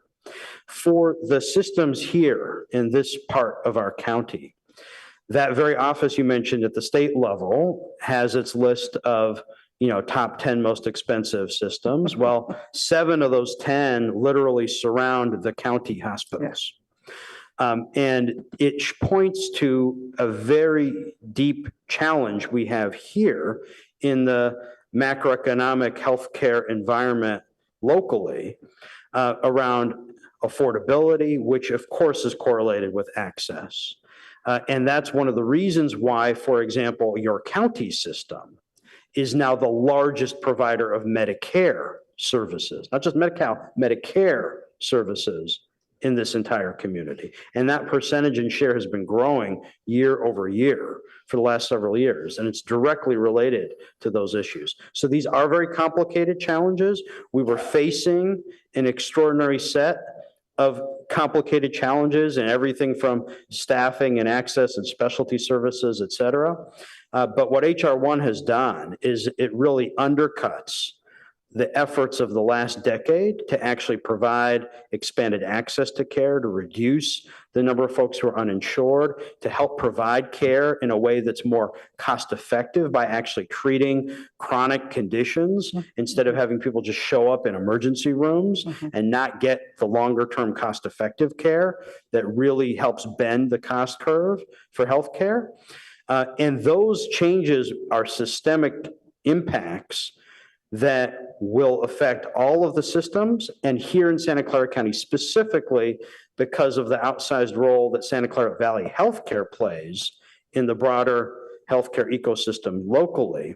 That means that there'll be rippling effects also across the private and nonprofit systems here. So hopefully that partially answers this question, but it is complicated, but what's not complicated is to recognize that yanking $1 trillion nationally and over $1 billion a year locally out of healthcare is going to have literally life and death consequences. Yeah, agreed. And that does answer my questions, and it's sobering. And I think what's additionally troubling is that it's not just cutting today and having an impact today, but what you just mentioned about continuing care, that limiting access to healthcare today causes greater problems in the future, which means greater costs in the future, poorer health, lower productivity, all kinds of negative ripple effects by delaying or limiting access to care. So I really do appreciate, I realized it was going to be bad. I never imagined it would be this bad. So I do thank you for flagging this for us and the proactivity you're taking. Thank you. Councilmember Liu? Thank you, Mr. Williams. And I echo everyone's concerns and also deep gratitude for your work. You just answered part of my question, but I wanted to just unpack it a little bit. So that $1 billion number is really disproportionate compared to the cuts to California and the cuts nationally to Medicaid. It was my sense. It's a huge, huge percentage of the budget. Can you talk a little bit more about why it's such a large impact, particularly for the county? And maybe this is wishful thinking, but what kind of the best case scenario could actually look like for that number as things play out over the next few years? Sure.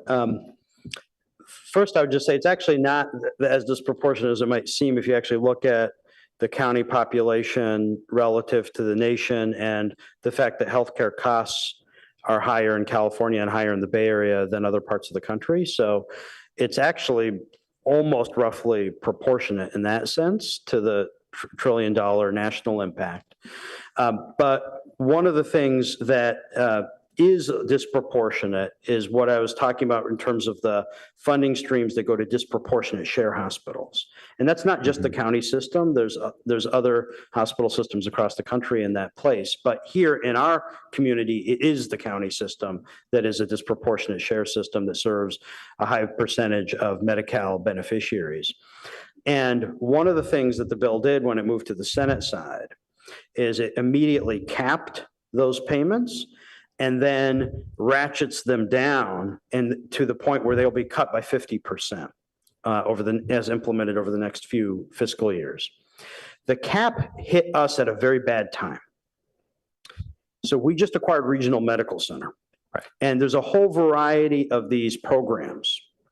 They all go by different names. Some of them are quality incentive payments. Some of them are disproportionate share payments. There's a whole bunch of different subsets of programs. We had anticipated and had built into our budget increases in those programs associated with the system growing from operating a fourth hospital. In addition, you might recall that in November of 2024, we had Prop 35 on the ballot that was passed by the voters here in California. And that addressed a specific funding mechanism that is used by most states, but heavily used in California to help fund the state share. If you recall, I said at the beginning of the presentation, Medicaid's a joint federal state program. Well, what that means is that there's state money in as well. One of the ways the state comes up with its share of the money here in California, well, one way they come up with it is they take county money. But putting that aside, another way that they come up with it is called the provider taxes. And that was what Prop 35 was, an increase in that included some dedicated funding for public hospitals. Well, that measure passed, but HR 1 immediately froze those. It caps them and decreases them. But Prop 35, because it had not yet received federal approval, even though it's in the current state budget, even though it's in our current county budget, had not yet received federal approval, that's gone. It's dead. So that creates a hole right away. So those are some of the numbers you see in terms of fiscal impact this year. So you put all those pieces together, and we do have some disproportionate California impacts. And they were cognizant of the different ways different states were funding. And so there are some disproportionate impacts in states like California and Massachusetts and Illinois and New York, coupled with some even more significant impacts for public systems like ours. Thank you. I guess what I was also thinking is that my understanding is that one of the biggest drivers of these cuts is anticipated to be work requirements for certain adults, which is problematic for all sorts of reasons. But for example, like we must have to model some assumptions there. And I don't know if the work requirements also include options for like volunteering or things like that. I don't know if there's anything the county can do to try to make those barriers less of a barrier and hopefully both help people, but also eat into some of that $1 billion cut. Yes, so the single largest portion of that trillion, according to, I believe it was CBO, about 34% was attributable to those work rule requirements. There's a couple important things to know about that. Number one, almost everyone qualifies under those requirements. The question is, are they going to be able to jump through the hoops?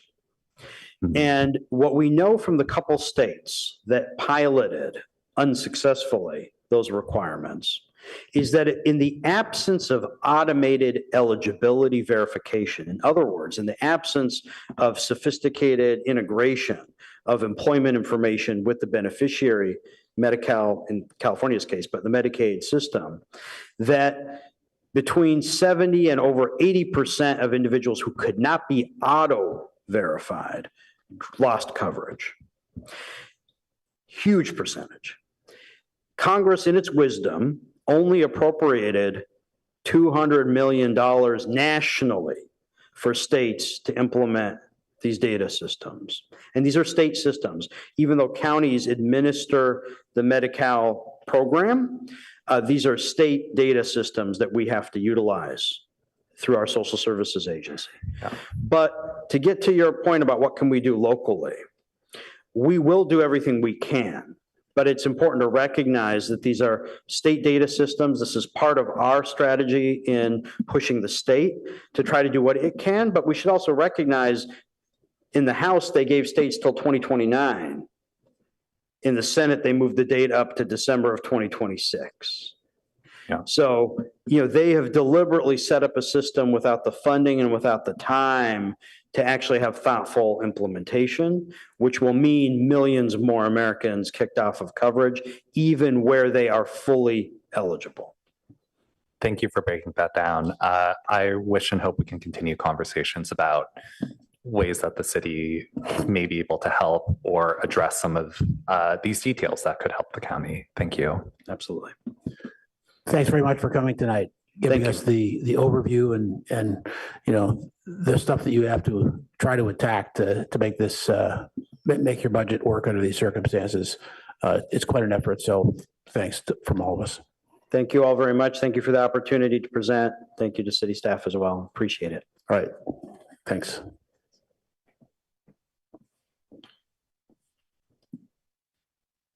Mayor, just a reminder, we do need to take public comment on this item. Okay.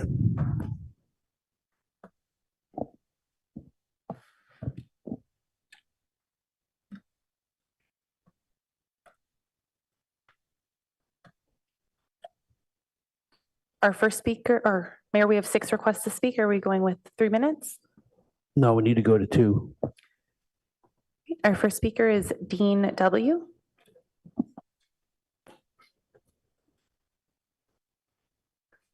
Right. Thank you very much for the opportunity to address the council. My name is Dean Winslow. My wife and I live right on campus here, so residents of the county.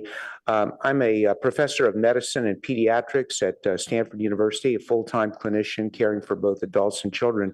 Also had the wonderful opportunity of working 10 years at our wonderful county hospital, Santa Clara Valley Medical Center, where I was actually chair of medicine my last 2 years there. Again, the cuts that are already going to be impacting us with HR1 are really devastating, and they don't just impact our safety net hospitals and healthcare systems.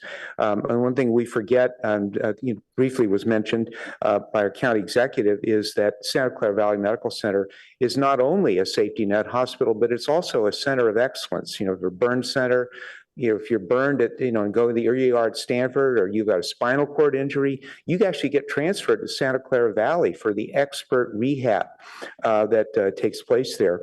And, and similarly, the cancer center at Santa Clara Valley Medical Center is absolutely state of the art.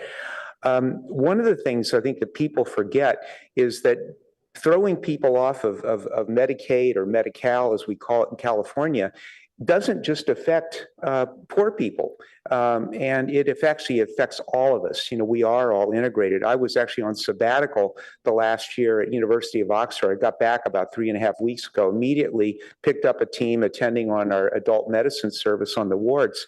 And I was just shocked. We had 40 patients boarding in the emergency room. We actually had to open up wards in areas of our hospital that are under construction in order to board people. We actually, right now, I think we still have people in beds in the hallways. So this is only going to get dramatically worse, once, people are thrown off their insurance and end up in the emergency room. And so anyway, I just want to say that we really need to do the right thing and support Measure A. Thank you. Our next speaker is Raymond G. Good evening. My name is Raymond Goins. I'm a Palo Alto voter. I'm also a resident of the Opportunity Center. So, Councilmember Stone, I appreciate your question and concerns for those residents of the Opportunity Center, because I do endorse Measure A. And I'm also a community health worker who works with residents that are from the community that will be impacted by these cuts. I help create a linkage of care for hepatitis C patients from the most marginalized community in Santa Clara County, and these cuts will impact them. The roots that have been strangled by society will be without no water. There will be no funding for them. Palo Alto is worried about this homelessness, but as I said, I'm an Opportunity Center resident, and I can't imagine what my life would be if the opportunity ain't there for me. I now have a newborn son, and I live there now, and I'm solely dependent on that housing center. I think that Palo Alto, a lot of residents, they forget that there's a class below them that actually need their help, and they forget about helping others and what it means to help somebody else because it's good, because it's in your heart.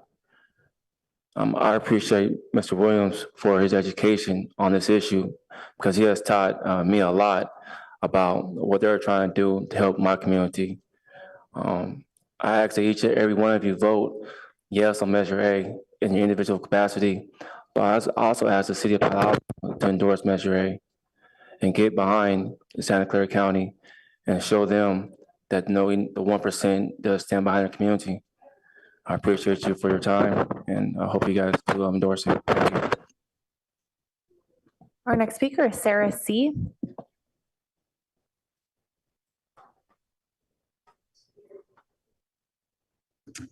Good evening. It's a pleasure to be here. I'm Sarah Cody. I'm a lifelong Palo Alto resident and recently retired as the Santa Clara County Health Officer and Director of Public Health. I'm here because I support Measure A in the strongest terms possible and urge each of you to do the same. To me, this feels similar to what we faced in 2020 when a novel coronavirus landed in our community. Information and resources were slow to arrive from the federal government. We must again collectively act to protect ourselves and each other. We literally saved each other's lives and prevented much suffering. It was a monumental and collective effort. Our community again faces a threat, but this time from President Trump in the form of H.R. 1 and the massive cuts it will mean to our healthcare system. Even though the cuts will be felt disproportionately by our county healthcare system, the crisis will touch each of us. And this is because the healthcare ecosystem across the county is interconnected. And when one part fails or falters, every part feels it. If the measure doesn't pass and the county can't generate the $300+ million to fill the $1 billion hole, the county will have no choice but to close hospitals. And closure of the county facilities will reduce ER capacity across the healthcare ecosystem, as Dr. Winslow just gave an example, as well as trauma care, cancer treatment, mental health care, and much more. People without health insurance will have to access care through the emergency departments, and so wait times for everyone will increase. This will inevitably lead to delayed treatment and harm that could have been prevented had we been able to maintain capacity countywide. So I just close by saying, let's please come together once again as the strong community that we are to protect each other and vote for Measure A. I urge each of you Your time is individually and the up. council. Thank you. Our next speaker is Ken H. Good evening. Ken Horowitz. I'm 40-year resident of Palo Alto, and I follow city government, but I also follow the county government. And we are so fortunate to have the leadership of Mr. Williams during these times, especially his predecessor, Mr. Smith, during COVID, and now Mr. Williams. The county does such an amazing amount of work for the county and more recently for Palo Alto. As Mr. Williams mentioned, we now have a clinic on Middlefield, which we didn't have before. And each year the supervisors get a budget. I think it's something like $3 million that goes to each of the 5 districts. And we get a lot of the benefits from that. So I'm here to support Measure A. I think it's a no-brainer. I'm not sure of my exact figures, but even when this passes, our sales tax will be even less than San Mateo's is currently. So 5/8% is just a small drop in the bucket. But the amount of good that will be done by this passage of this Measure A is astronomical. So please support Measure A. As I said, it's a no-brainer. Our next speaker is Liz.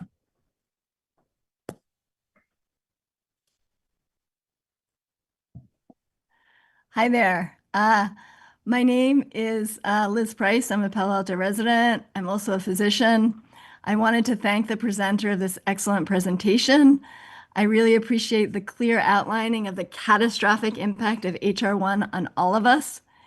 I think it's pretty obvious that the loss of crucial county health services would, in addition to the horrific direct impacts that were described, put an overwhelming burden on other institutions. Our U.S. health system was already undersupported, and the current federal government seems determined to smash it to bits. We're lucky to have in Measure A any mechanism at all whereby we can act locally to support the ongoing delivery of essential healthcare services. Like the others who have spoken, I urge every council member to endorse Measure A. Thank you. Our next speaker is Aram J. Okay, so first, Board of Supervisor Abakoga, I want to tell you, you've been a breath of fresh air.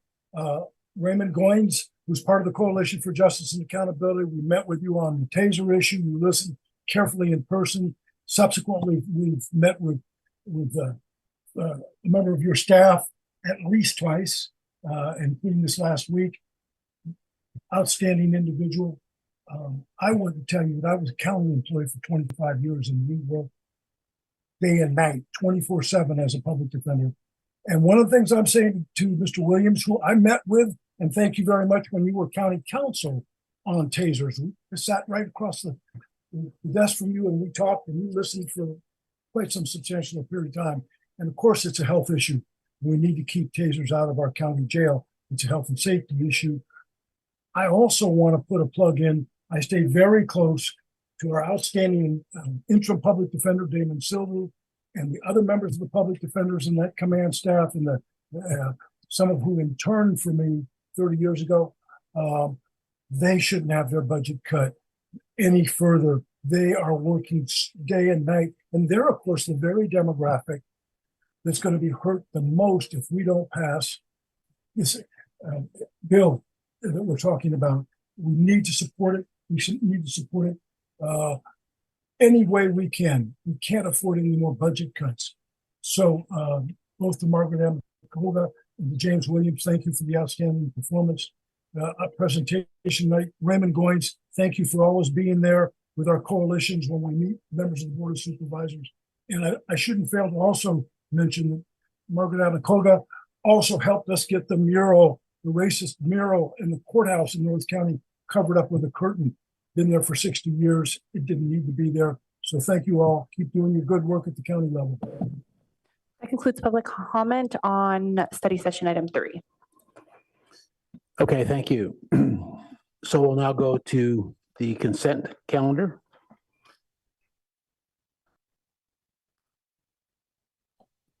And why don't we go ahead and get public comment on that right away?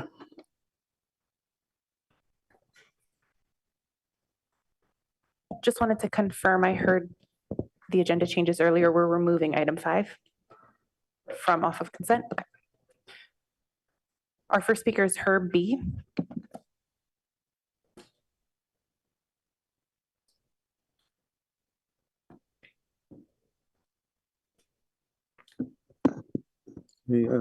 Thank you, Mayor Rowling and council members. Thank you for removing number 5 from the calendar as I asked. Item number 7 refers to the Roth Building grant application. City has repeatedly advised the county in order to receive grant applications that the site will be used for park purposes. I provided you with the history in my letter to you, and it seems appropriate and inconsistent with the Palo Alto Charter that you first dedicate the property as parkland so that the statement in the grant application is correct. There's only 23 days between now and the deadline for the grant application. So the only way to adopt a park dedication ordinance would be by urgency ordinance, and that needs to be noticed and brought before the council for a vote. And I believe that can be done in the time we have before the grant application is due. And so therefore I request that you remove this item from your agenda and have it continue to a meeting of the 20th. And at the same time, you direct staff to properly notice that you will be intend to adopt the park dedication office ordinance for the site and to have that on the same agenda and prior to the grant application, so that at that time, the statement in the grant application and prior grant applications will be correct. And if you want to, you can even include a copy of the adopted ordinance with the grant application to show the proof that in fact the site will remain parkland. And there's no need to place a time limit on it as you would if you were leasing the site from somebody else and would have to have the park dedication terminate when the lease terminates. Since Palo Alto owns the land, it can be dedicated without any time limit and at any time when it's appropriate. If someone wants to place a measure to discontinue park dedication on the ballot, they can do it, either the council or the citizens. So I don't believe this is the appropriate time to act on this because if the county finds out that you haven't dedicated the property as parkland as you're required to do when you claim it's going to be used for parkland, you may not be awarded the grant, and the county may go back and ask for the prior grant money in return. Thank you. Our next speaker is Ken H. Yes, thank you. I'm here to just comment on this JED Foundation contract, and I want to thank the city manager and his staff, and especially the Councilmember Stone and the city school liaison for unanimously supporting this particular contract. I'm really excited about it because I think it's going to give the city and the school district a fresh look at this particular mental health issue. I I was very impressed, and if you read through the contract, how thorough it was. And particularly task number 2, which was to strengthen our prevention efforts. I did attend last weekend an event that was at the Rickananda Library on this book called The Anxious Generation, talking about the role of social media in youth mental health.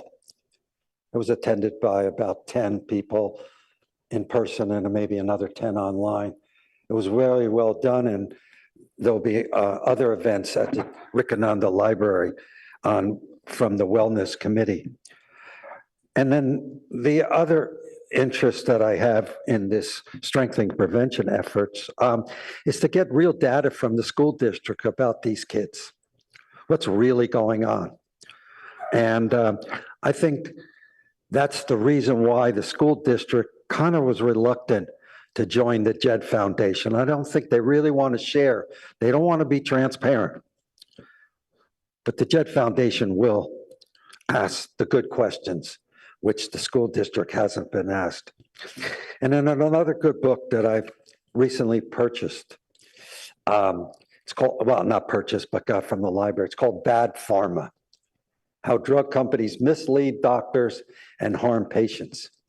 And I just wonder how many of our kids are on Adderall and what that has done to them in regards to their ADHD diagnosis.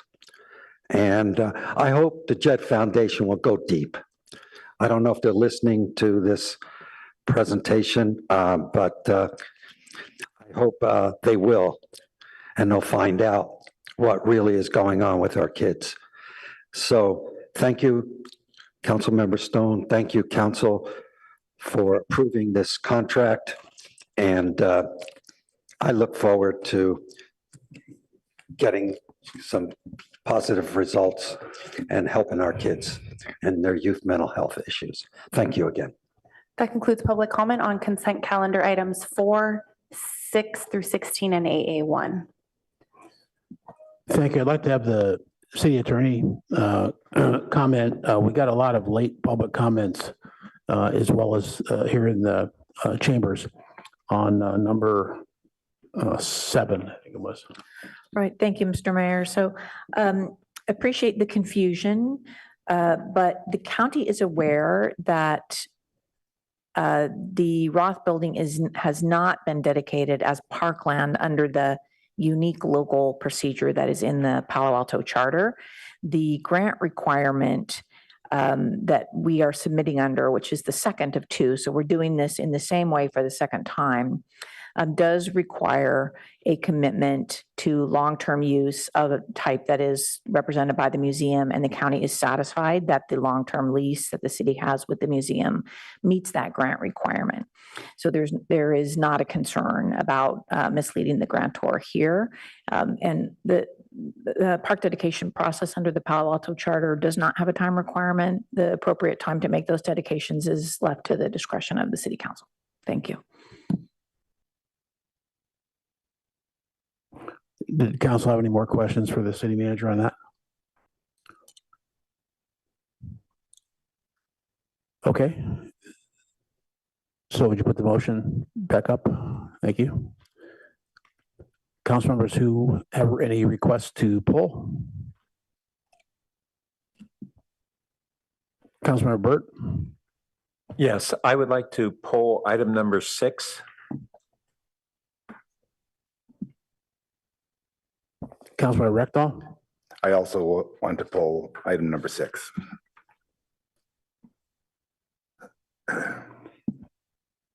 Any other polls from anyone? Okay. I would also like to pull item number 6, or I'll support that. Okay.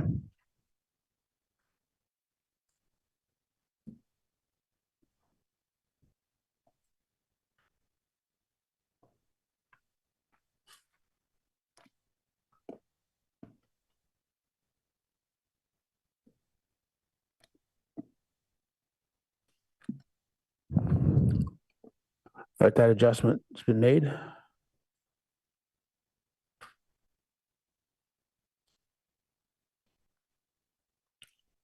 We need a maker and a seconder? Yeah, I just want to get the motion back up there so we know. Oh. And city clerk is correct. We need a motion. I'll move the consent calendar. I'll second.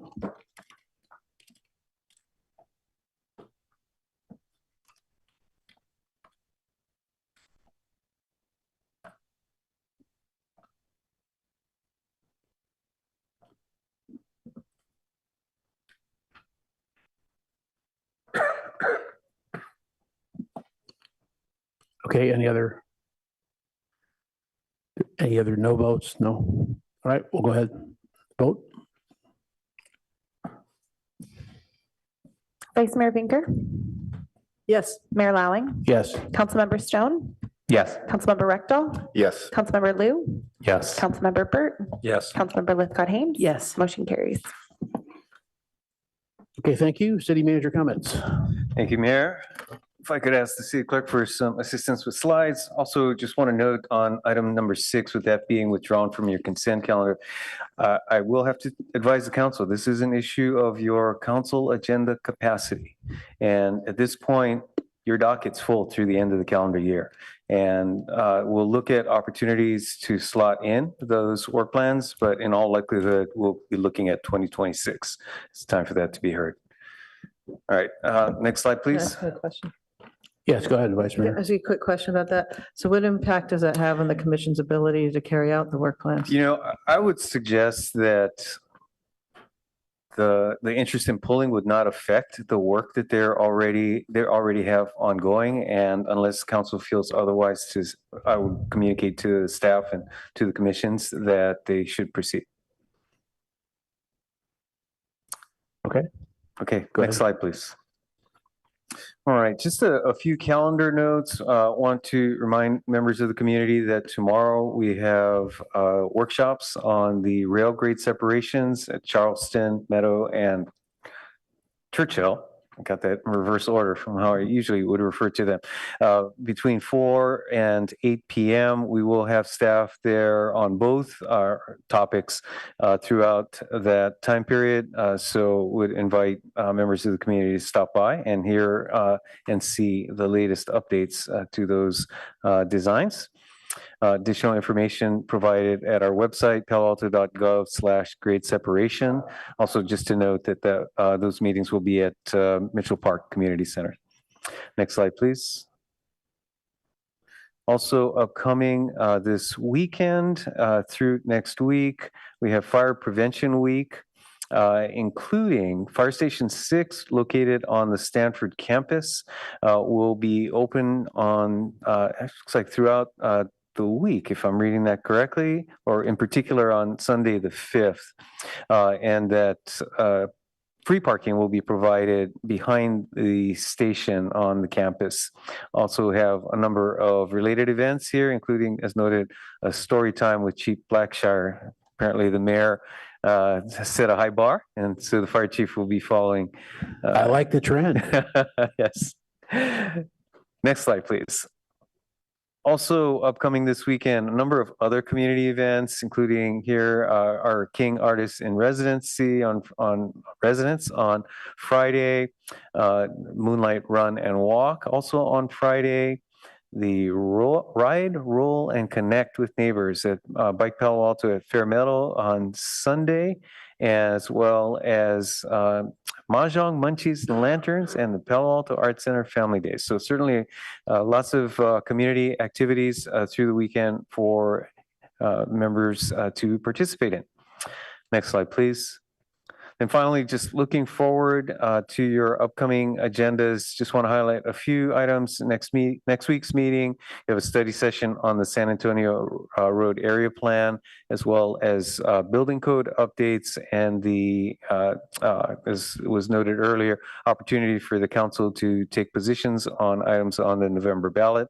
Then you have a couple of special meetings occurring in October on Wednesdays.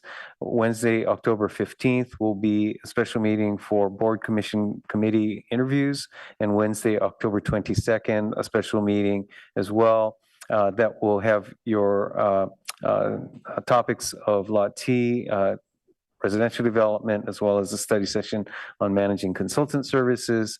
Then moving back to Monday, October 20th, which would be a regular meeting, you have a study session on the Coverly project, and expect to spend the remainder of the evening on oversized vehicle regulation. Given we have two meetings on October 20th and the 22nd, there will not be a consent calendar for October 22nd. So your October 20th will be a regular agenda with consent, and then 22nd will just be special topics.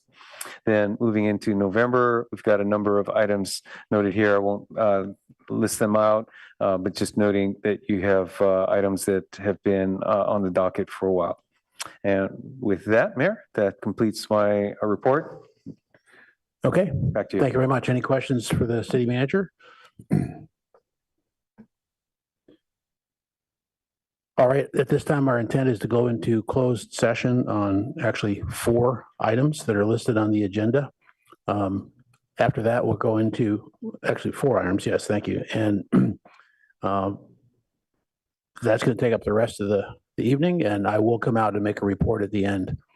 But you better have your pajamas on by then. No, not us. Okay. Yeah, I need a motion for closed session. So moved. Second. Before I take the vote on that, we do have a request to speak for public comment. Go ahead. Our first speaker is Herb B.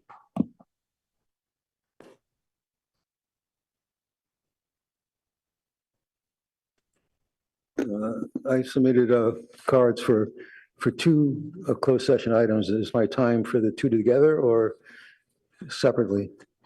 I think it is. Yeah, I think it's Which? together. Together. All right. I submitted comments on item 17.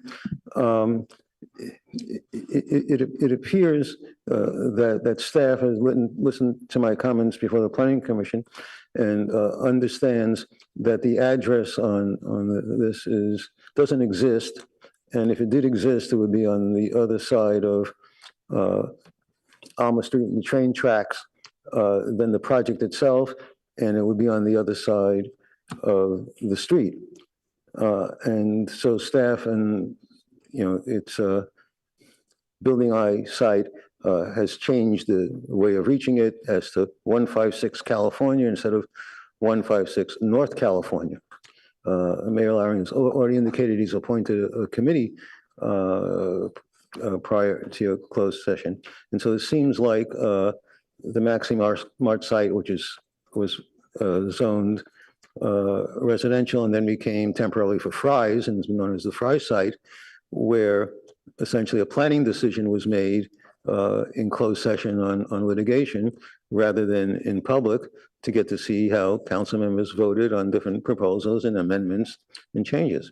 So I think it's the wrong thing to do to have a closed session on 17 at whether it's called 156 North California or its actual address, which is 156 California.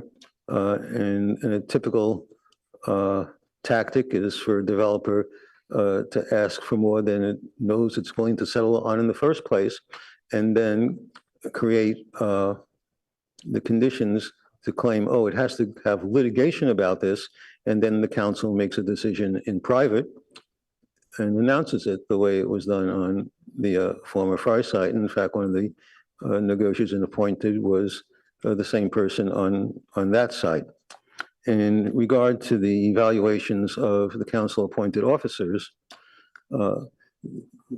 you have goals and key performance indicators agreed upon with each council appointed officer, and to expect people to come up here and give you their advice, which is what the public comment part is on a closed session item, we have to know what they are, and they shouldn't be secret. and they should be made public so that the press and the public will be able to comment specifically on them. And that hasn't been done, so I don't think you should go into closed session on evaluations now, but that you provide the public and the press the criteria that you've decided upon with the council-appointed officers to judge their performance so that the public can come up here and speak Your time is directly up. on them. Thank you. And that concludes public comment on closed session items. Could I please confirm who the maker and the seconder of the motion was? It was the vice mayor and me. Thank you.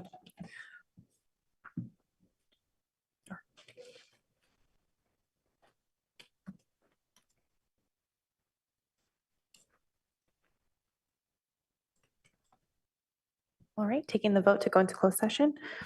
Councilmember Stone, Yes. Councilmember Burt, Vice Mayor Vinker, Yes. Councilmember Lithcott Ames. Yes. Councilmember Lou, Yes. Councilmember Rectal, Yes. Mayor Lowing. Yes. Motion carries unanimously. Okay, thank you. As I said, I'll be back to report later.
Okay, thank you very much. We are back from closed session. It's already tomorrow.